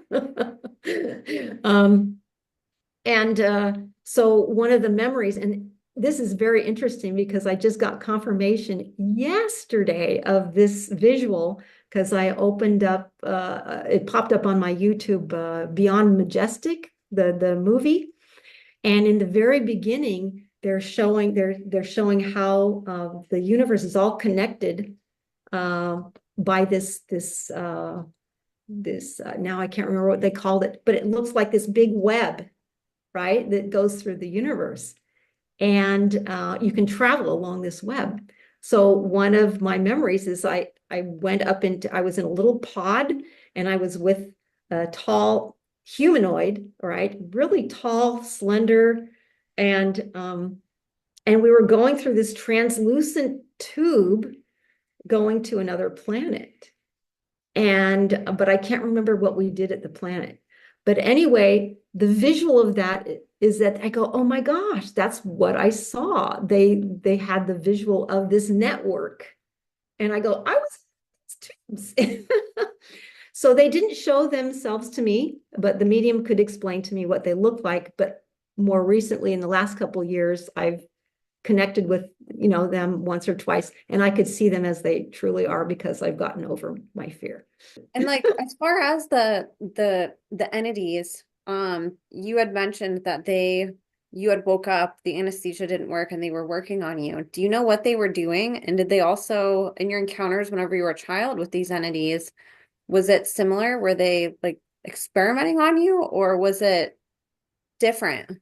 So I don't remember when I was a child, but as an adult, you have, but I hear that you have eggs when you're a child, but I don't remember that happening. It doesn't mean it Yeah. didn't happen, but I was told that it most possibly did happen. But I did have because I had evolved enough in my, my evolution to be able to be cognizant of it, because it can be very disorienting. It is. I got kicked out. So I had a friend who was my truth buddy. Truth buddy, we made truth buddies where we could debrief with each other about anything. And then if we mentioned anybody, okay, you don't, it's just, we're just debriefing. It's nothing bad about this person. So that's how we established this truth buddy thing. So I went back to Ashland after I'd moved, and I was staying at her place, and I shared with her that I had been abducted. It really disturbed her. She left the house. She came back and she just started yelling and screaming at me. She said, "You have to leave my house now. You're possessed. You have a demon. And she says, it's not you. There's something." So I had to find a hotel or whatever. So I shared this with Bill Ryan. He said, "Well, she probably had the experience herself, and you saying that probably Like triggered I her. was thrown out." So the problem with these experiences is how do you debrief? There are no therapists for Yeah, how right. there more. So that is the problem when you have an unusual trauma, is this needs to be addressed, is that there's nobody to talk to. And so this is the Such a other good point. level.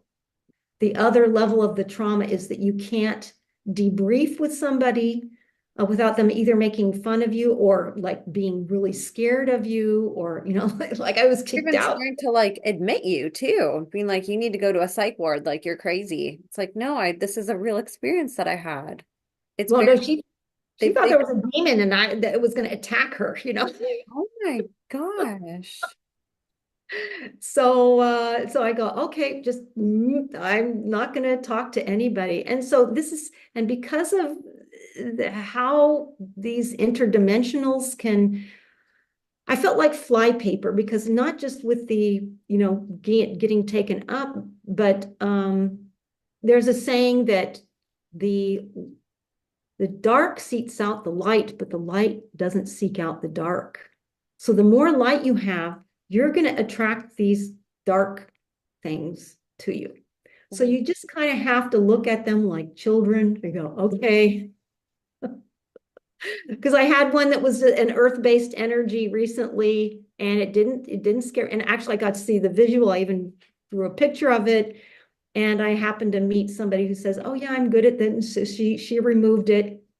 I didn't know how to remove it myself, but it was just messing with I'd be on my laptop doing work, and it was making fonts go big and small and big, and I go, "Oh my God." So I'd have to close my laptop. I'll go back to work after it's headed. So it was very capricious, like a leprechaun.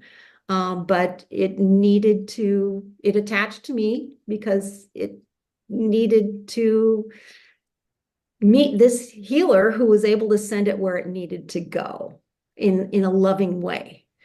So yeah, there's so much to this world that is, and more people are going to be able to see and sense these things that I'm talking about.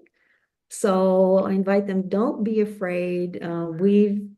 Humanity used to, look at all the fairy tales. We used to be interacting with all kinds of different things. And we're going back to that. And we're reclaiming our power. And we can do awesome things. I can't do a lot of those things yet, but I just know in my being that it's true.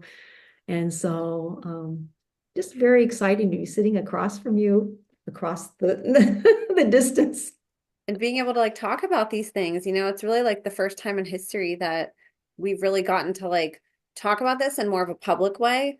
And of course, it's not accepted by everybody. It's not being broadcast mainstream, but there are pockets of people who are now accepting this as being a reality, and they're not shunning it. They're embracing it and saying, I want to learn more. Like I want to be aware of what's in this world, and like I believe this. And then there's more and more people stepping up because people like you help pave the way and saying, me too, me too. I'm glad I'm not alone. And so now we have, a couple of people that step up, and now there's so many more stepping up that are help validating, the few that went first. It's a really, really exciting time. Yeah, and we can make sure that, and how do we get narcissists? It's abused children. Nobody just turns into a narcissist. So if we can support parents, we can create an economy where they can spend time with their children without getting stressed out, right? And of course, they have to heal the past. If there's any past trauma, that plays out and creates more personality issues, we need to address that. But we need to support families so that the children can grow up in nurturing environments, and you won't see narcissism anymore. You won't see borderline anymore, and it the kids will have a chance to be the beings that we're meant to be. We're meant to shine. We're meant to beam. We're Yeah. beamings, Yeah. human beings. Human beings. I love that. And that's an interesting topic too, the narcissism. I didn't learn about that growing up, and I had no idea how to identify it whenever I encountered it. And it's still something that like I'm learning more and more about. Do you have any advice for people on like identifying factors or even healing from the trauma of being around narcissists? Because they can be just so damaging to people. Yeah, well, because I was an extreme codependent, it's like a mathematical formula.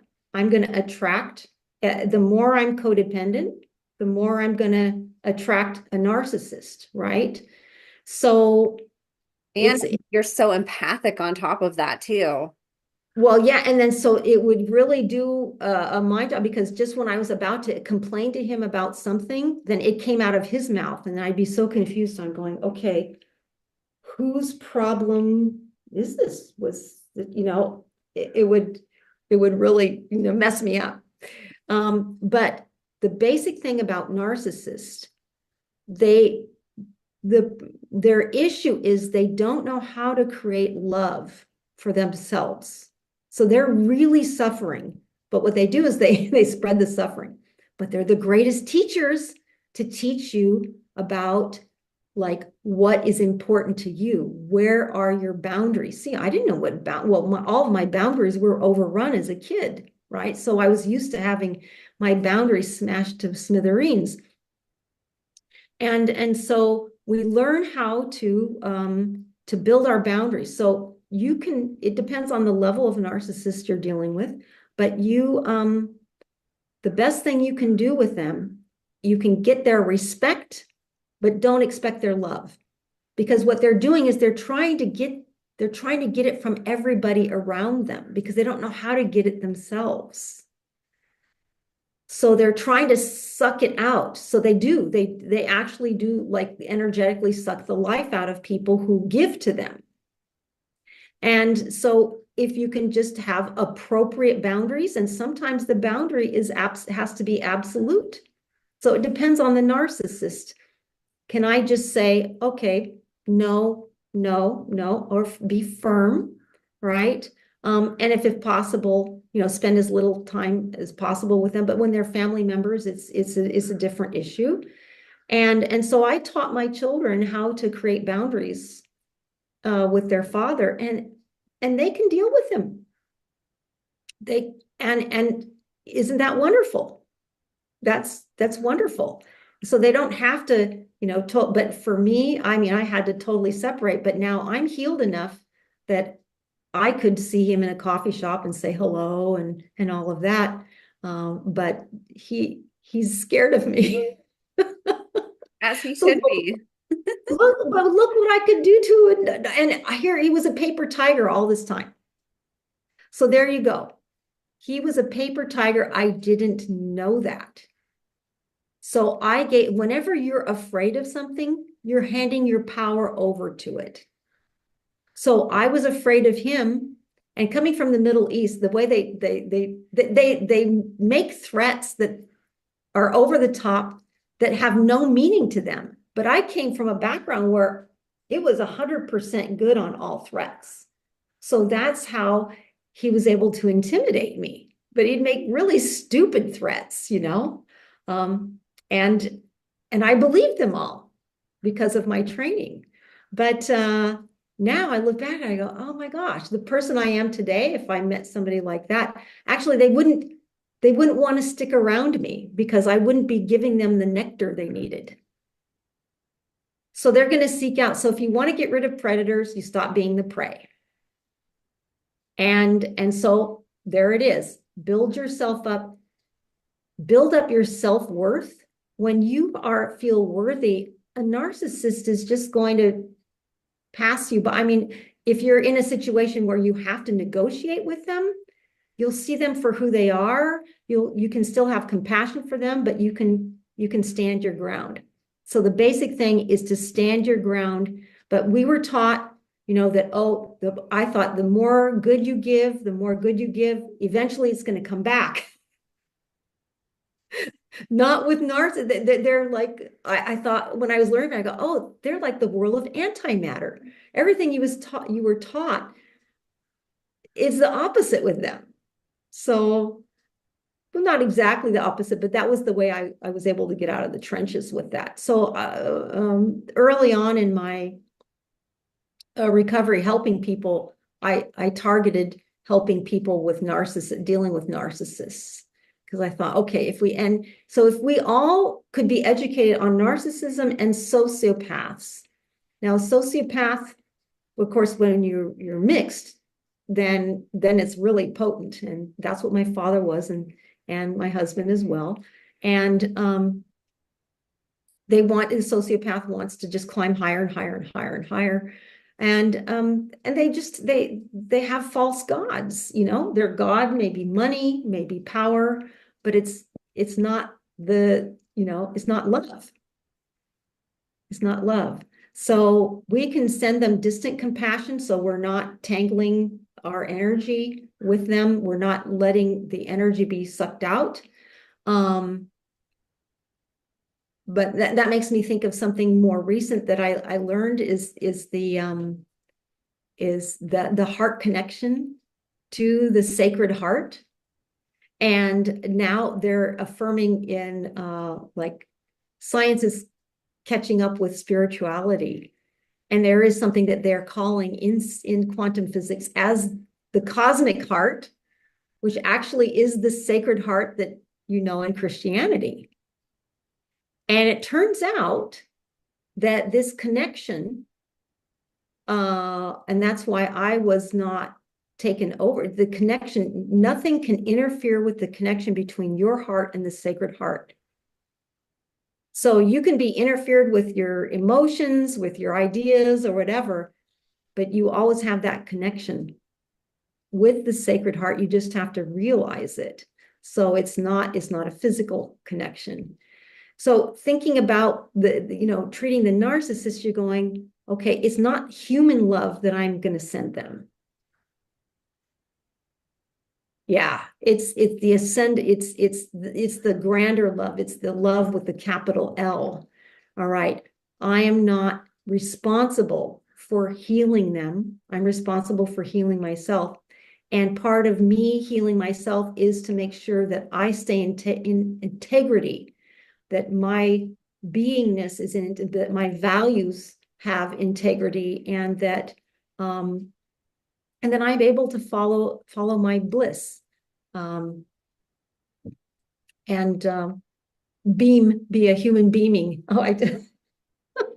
That's such good advice. Because, yeah, I think, like, especially people who have been through trauma and were sort of forced to be givers from adults that were takers and who didn't nurture, like that Yeah. can grow into a pattern, like you said, of perpetuating that, being a giver and giver and giver, and then you're not filling your own cup. And then, like you said, you make these attractions with people that are very similar to the abusers, that you had, even if it's just on an unconscious level. And narcissists and sociopaths can be extremely deceiving too. They come in and they're like so charming and they love bomb, and Oh there's my gosh, yes. so many ways that they deceive us. It's not like whenever you meet somebody like that, you know what they are, and you can sense like a darkness. Like it's almost the opposite. They're really good at kind of covering that, and so people have no idea how to sort of navigate that, and you almost don't know until you're, reach that rock bottom with the person, and then it's like, oh, this is what this is. I had no idea all this time And now I'm seeing their true colors of like what's underneath that charm and what's underneath the niceness and what's underneath the love bombing, and see like kind of the true intention. So that's really good advice because I think a lot of people struggle still with carrying guilt that they didn't do enough, and that's why Right. something failed, when realizing that no, you gave so much to a person that had no idea how to receive it. That's just not in their, it's not in their their psychological build, basically. Like like you said, they don't even know how to love themselves. How can they accept love from another person, in a way that's going to fulfill them and like fix them? They can't. So that's really, really healing what you said, just because it helps people, take their power back and be like, yeah, like that person just, they weren't a good fit for me. I literally gave everything that I had. It's not me, it's them, you know? Well, we become rescuers too. And I had this rescuing pattern after, after I divorced. I thought, okay, my problem was with narcissists. Then I got in a relationship with another codependent and I started creating the same patterns. And I'm going, oh, I see where I'm part of the problem. So so I was a rescuer. And so that comes in with the overgiving.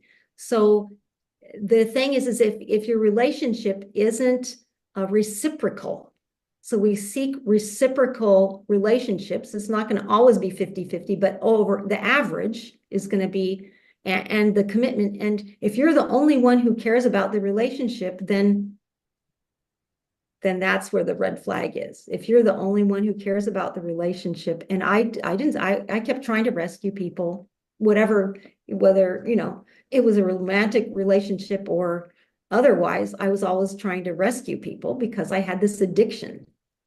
And a lot of people who come out of these problems have MK Ultra will have addictions, and the classics are, drugs, sex, other things. But I was addicted to solving problems.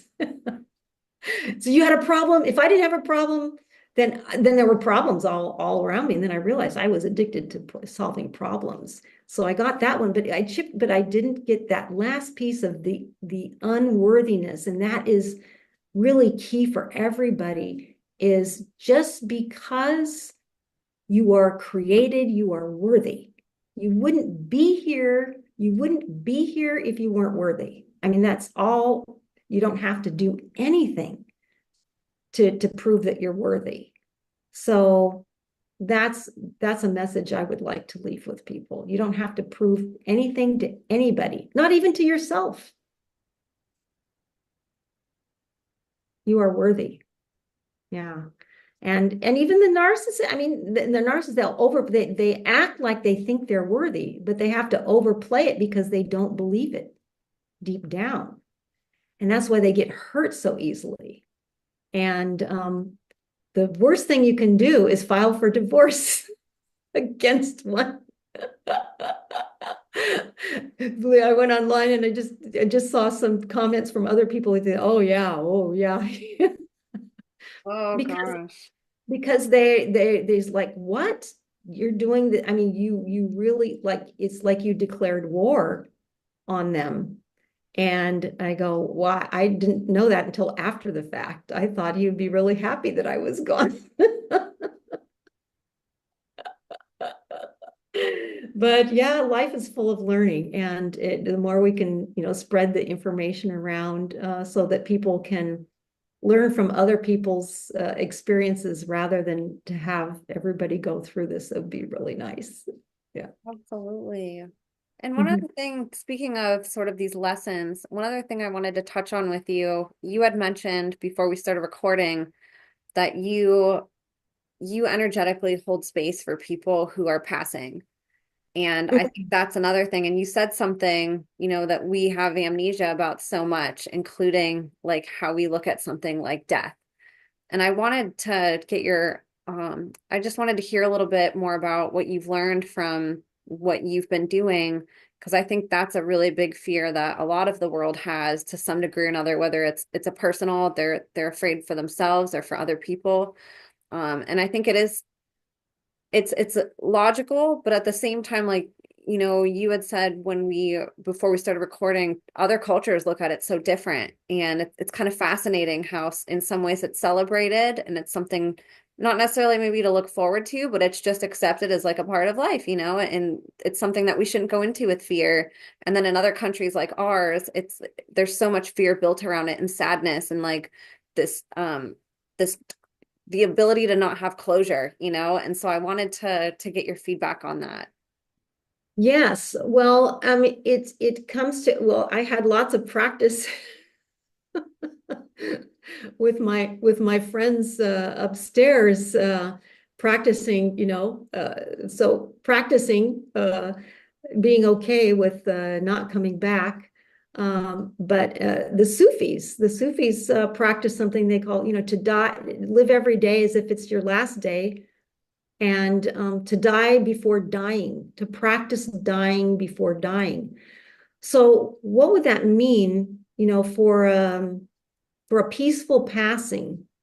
A peaceful passing would be somebody who has achieved forgiveness in their life, and who's asked forgiveness from other people. So if you're helping somebody who's dying of a natural death, um, that gives them time to work on things that they hadn't had closure on.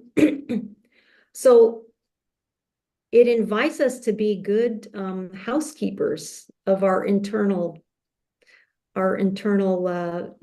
world, and not to accumulate hurts and the sense of vengeance or revenge.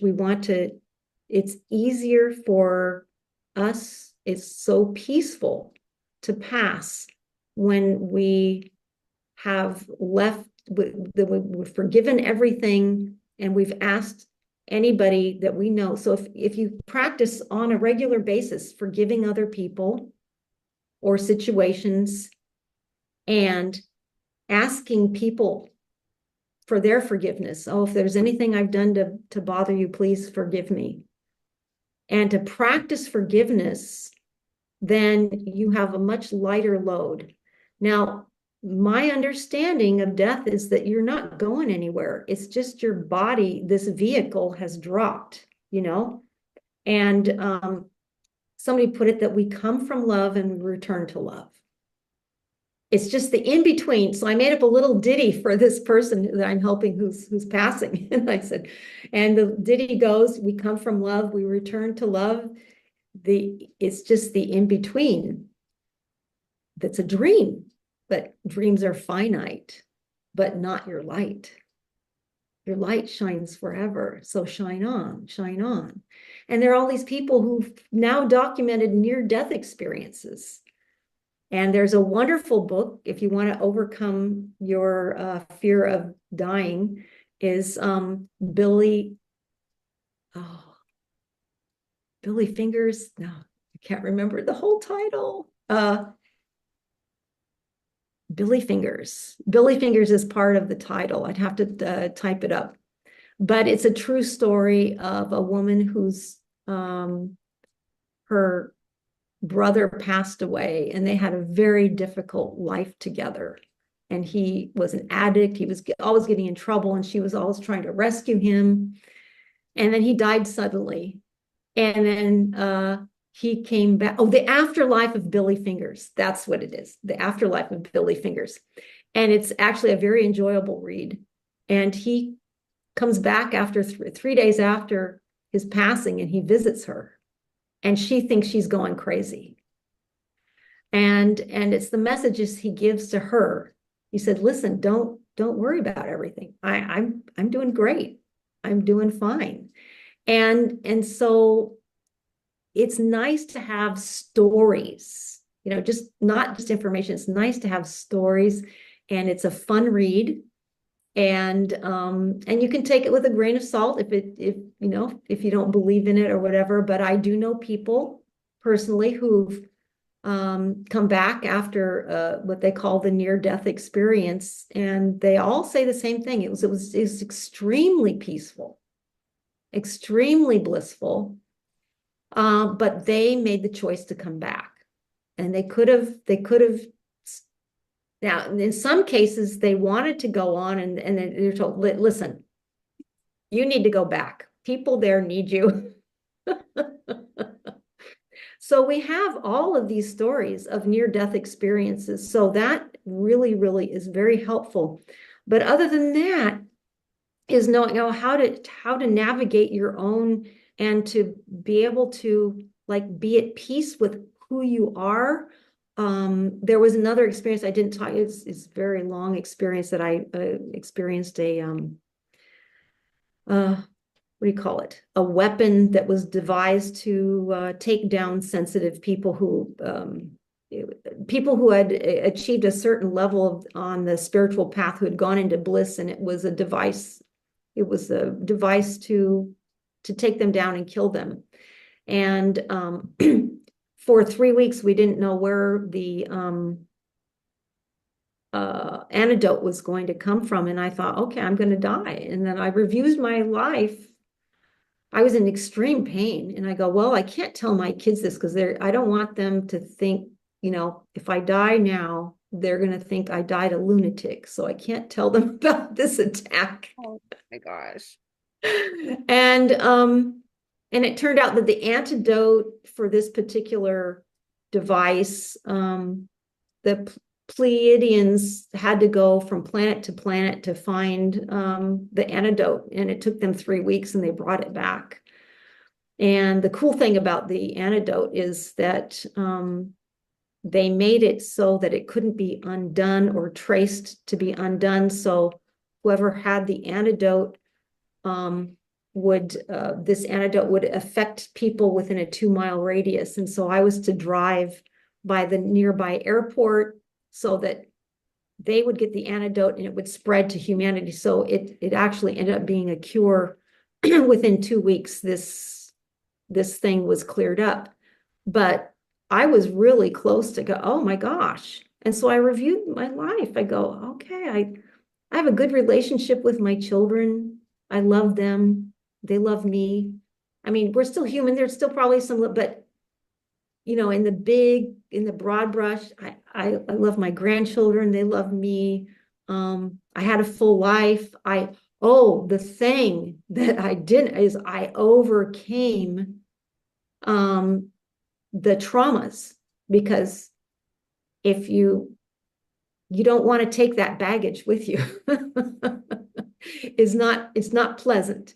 So I had cleaned up enough that I felt like, okay. But now looking back at that time, I go, well, I did have a few things that I probably wouldn't have liked. But I came to peace with it. And I go, man, I didn't have a will, but I didn't have anything to pass on. So it's like, okay. But yeah, but now I'm since taking that training, I took a training from somebody who's a death doula, and I even making my own playlist for my own goodbye party, and I listen to it. And one of my favorite songs is Spirit in the Sky. I don't know if you go, oh, they got to play that one for my going away party. And so yeah, people have to go back in and re-explore their relationship with death. And most people and some cultures, like the Iranian culture that I was married into, they're so afraid of death, so afraid of death. And then when somebody dies, you're supposed to like mourn and wear black to show how much you loved them. And that's not love, that's grief. Now, grief is something that's mixed with love, and grief cleans you out, but you don't display your grief to show love. And so it's kind of like it's a backwards kind of thing. And so people there are really super afraid of dying. And so it's sad because it's something that happens to everybody. I mean, it's not like it just happens to 1 or 2 people. It happens to freaking everybody. So how dysfunctional is that we're not bringing people up to being friends with death. And if you're friends with your shadow, so I had to do a lot of shadow work to overcome. And you don't get rid of your shadow, you embrace your shadow and you integrate it. And then you become whole, because we're in a dualistic, that's the journey here.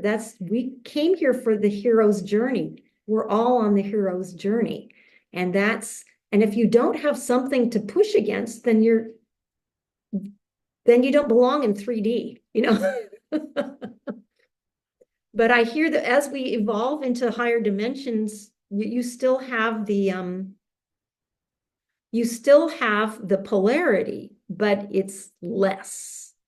And so like we had for instance, we have 90% terrible things happening and 10%, oh, okay. Then it should be the other way around. 10% challenges, 90%, oh, this is beautiful. I can create and all of this stuff. And that's what we're transitioning into.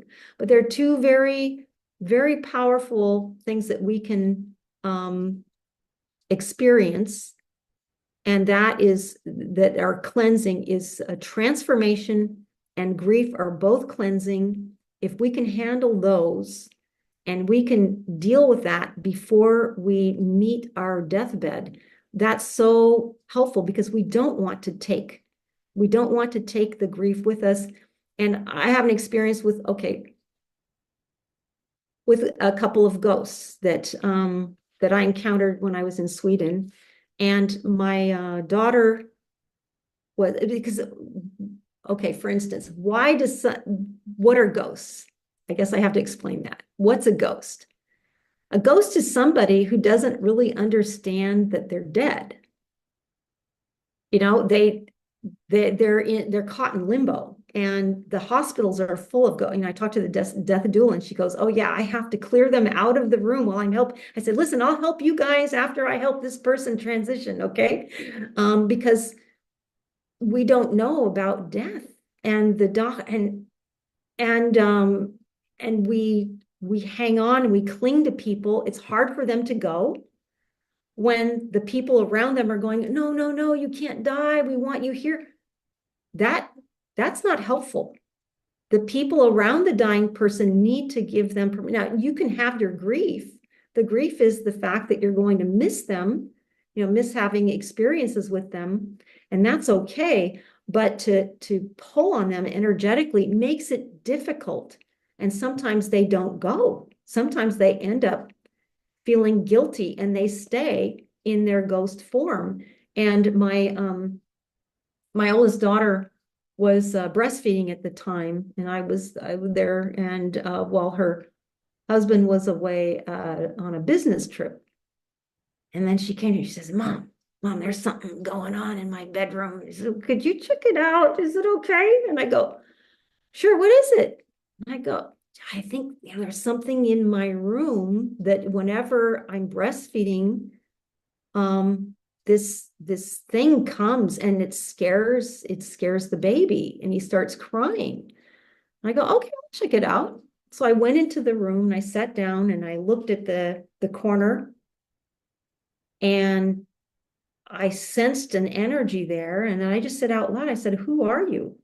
And then I didn't see, but I knew immediately it was a 4-year-old boy. And I go, "Oh," and then I sensed, oh, he loved the mother energy from when my daughter was breastfeeding. So he was attracted to that. So, I talked to him and I said, "Hey, you can go on," but he didn't go on. So I ended up contacting the medium for another reason. And I said, "Hey, listen, we've got this going on here." The other part of the story was that he was an itinerant ghost. Itinerant ghosts are ghosts that move from place to place. If they're a resident ghost, it's really hard. It's harder to get rid of them because they identify with the space.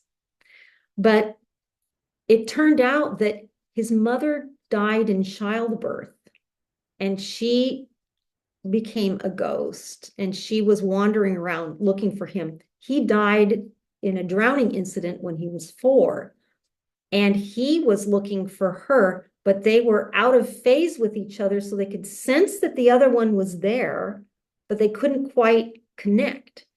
So when I brought the medium on board, he was able to get them to connect, and then they went up in love into the light.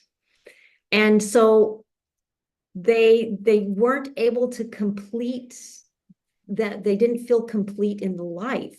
So if you can feel complete with your life, and you can embrace the fact that you're going to a space of love and there's nothing to fear, then, and that you're not responsible for the grief of the people you leave behind. They're going to grieve, but you fast forward 5 years, they're going to be fine, right?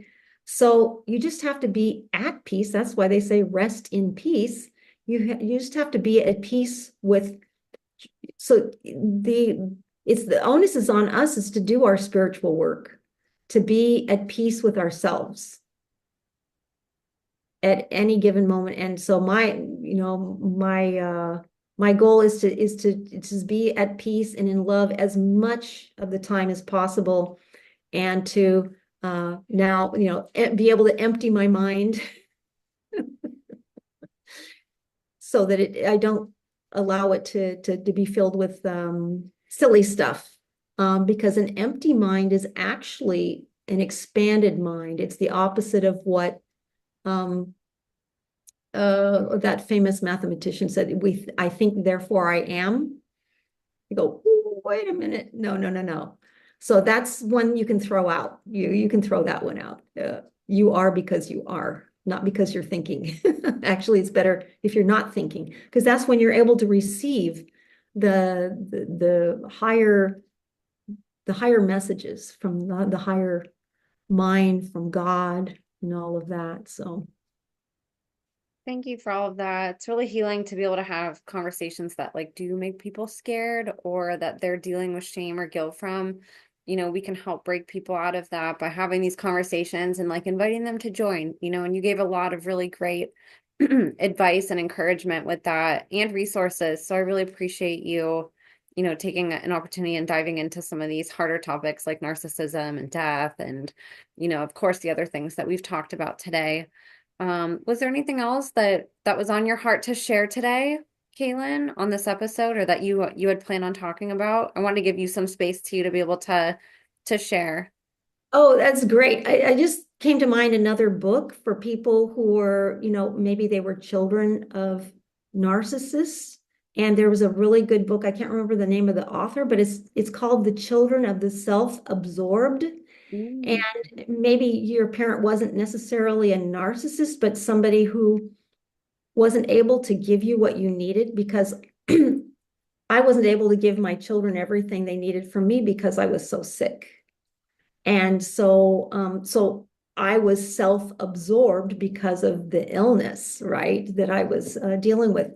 So it's a really wonderful book for people to read so that they can figure out, oh yeah, I have these traits, and then you can go back and you can heal it. You can do you can do the healing if you know where it came from, that you're not dysfunctional or anything like that, because we create patterns when we're a child, and there's survival patterns. But then a lot of these survival patterns are not helpful when we become adults. And so we have to redo those. And that's where I come back to the Joe Dispenza meditations. You can go and check those out on YouTube too, if you're inclined to do that. They're lots of fun. I didn't like meditating before that. I go, okay, because it was too boring.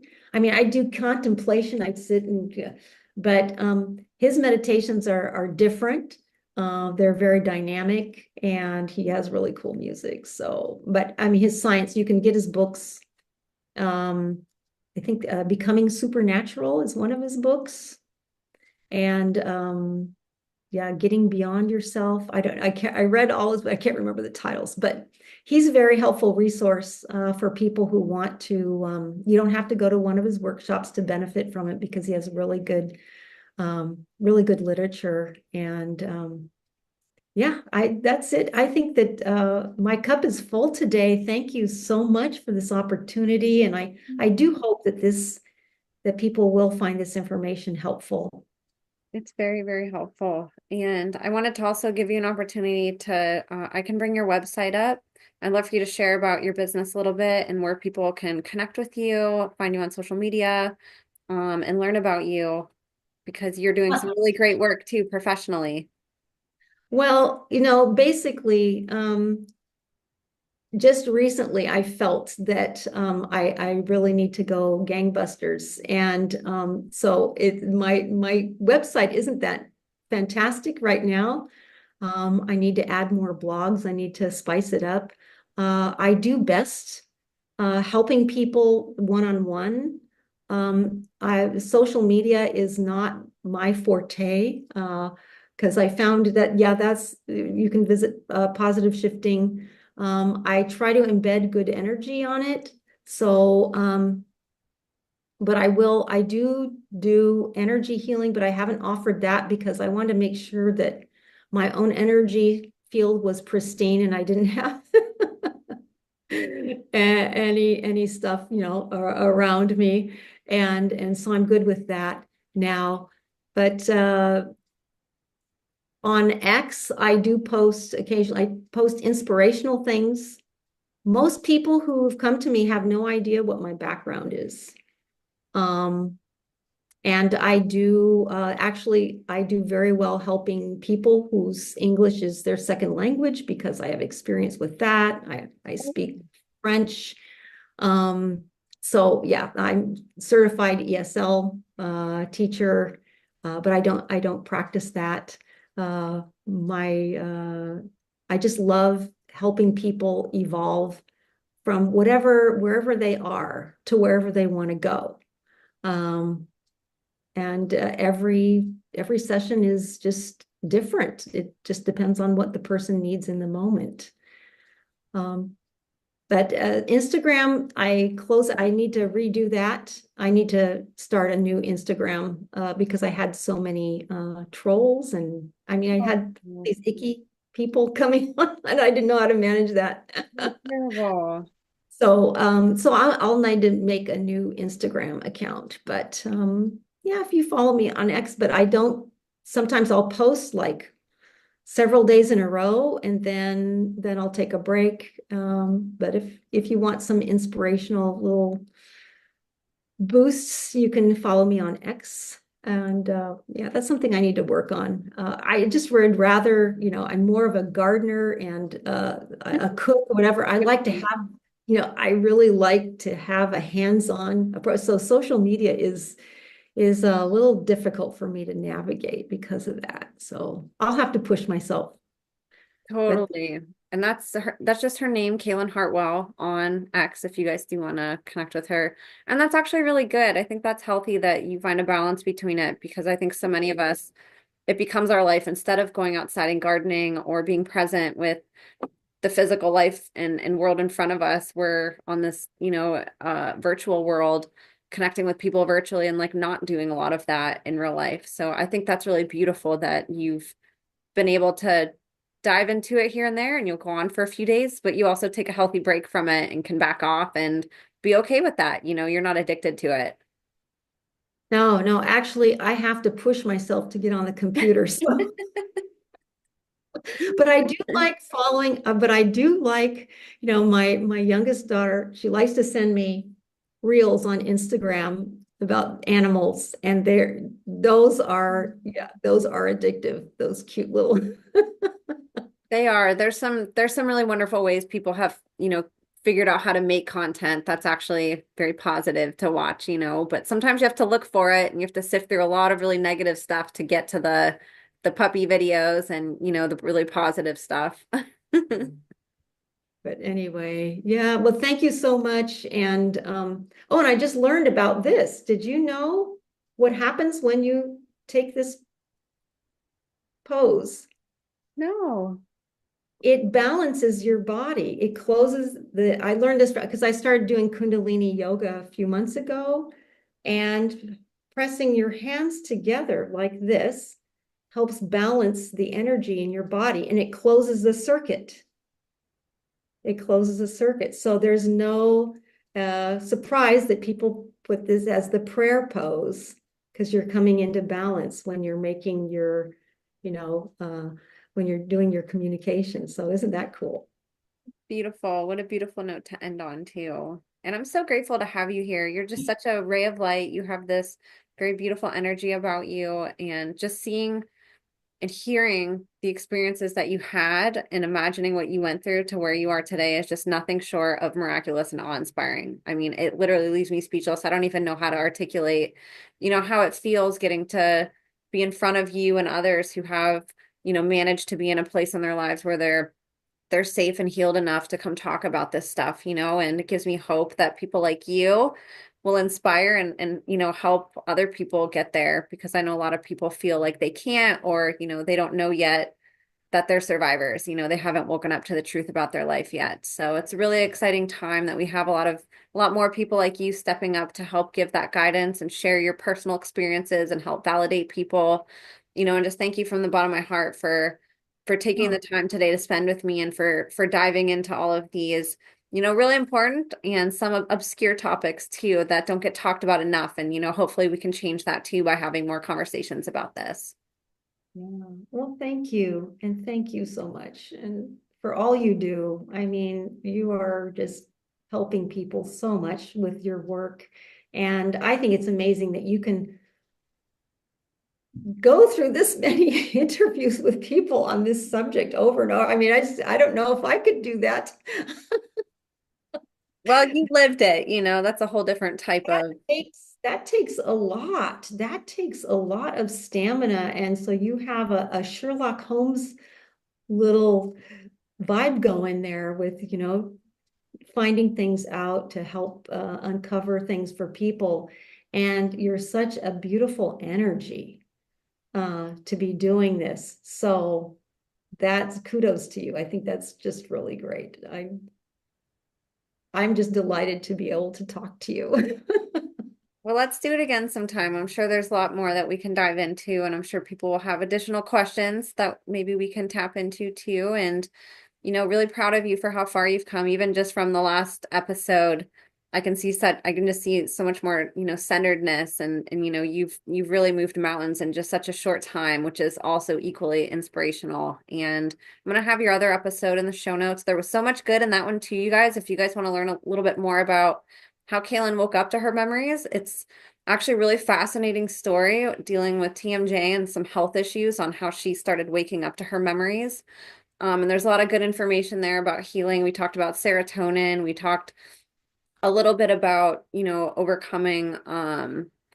overcoming abusive personalities, and we dove a lot into just her healing journey and what she does with her work. So I would definitely encourage you guys to go watch that as well. That was a really great episode, and I know this one's another one that you can listen to over and over and over again. So I'll have all her links in the show notes. Go connect with her on X. If you guys want to connect with her directly, privately, she has a contact page on her website, which I'll also have. She has an about page. If you guys are interested in working with her, she has her services on there, and you guys can connect with her to get professional guidance as well, and to, see what if she's able to help you with coaching. And then also on X, you guys can DM her too if you guys want to reach out privately. But go share her content, you guys. Share her website, share the different, lessons that you've learned from what she's talked about with people. And, that's one of the easiest things that we can do for survivors to support them, is just literally to support them. Go share their work and hire them, and take the resources that they give and go research them. She gave a few on the show, books that have helped her, people to go research. Really great options for you guys too, who are looking to heal and to take your own healing further. So I'll have all that in the show notes, you guys. I'll have my links as well. Connect with me wherever you can. I never know what platforms are going to remain friendly to talking about this, and which ones are going to, discriminate against talking about the truths that survivors are presenting to us. So I'll have all my links too. Thank you guys so much for listening. God bless you all, and we will see you next time.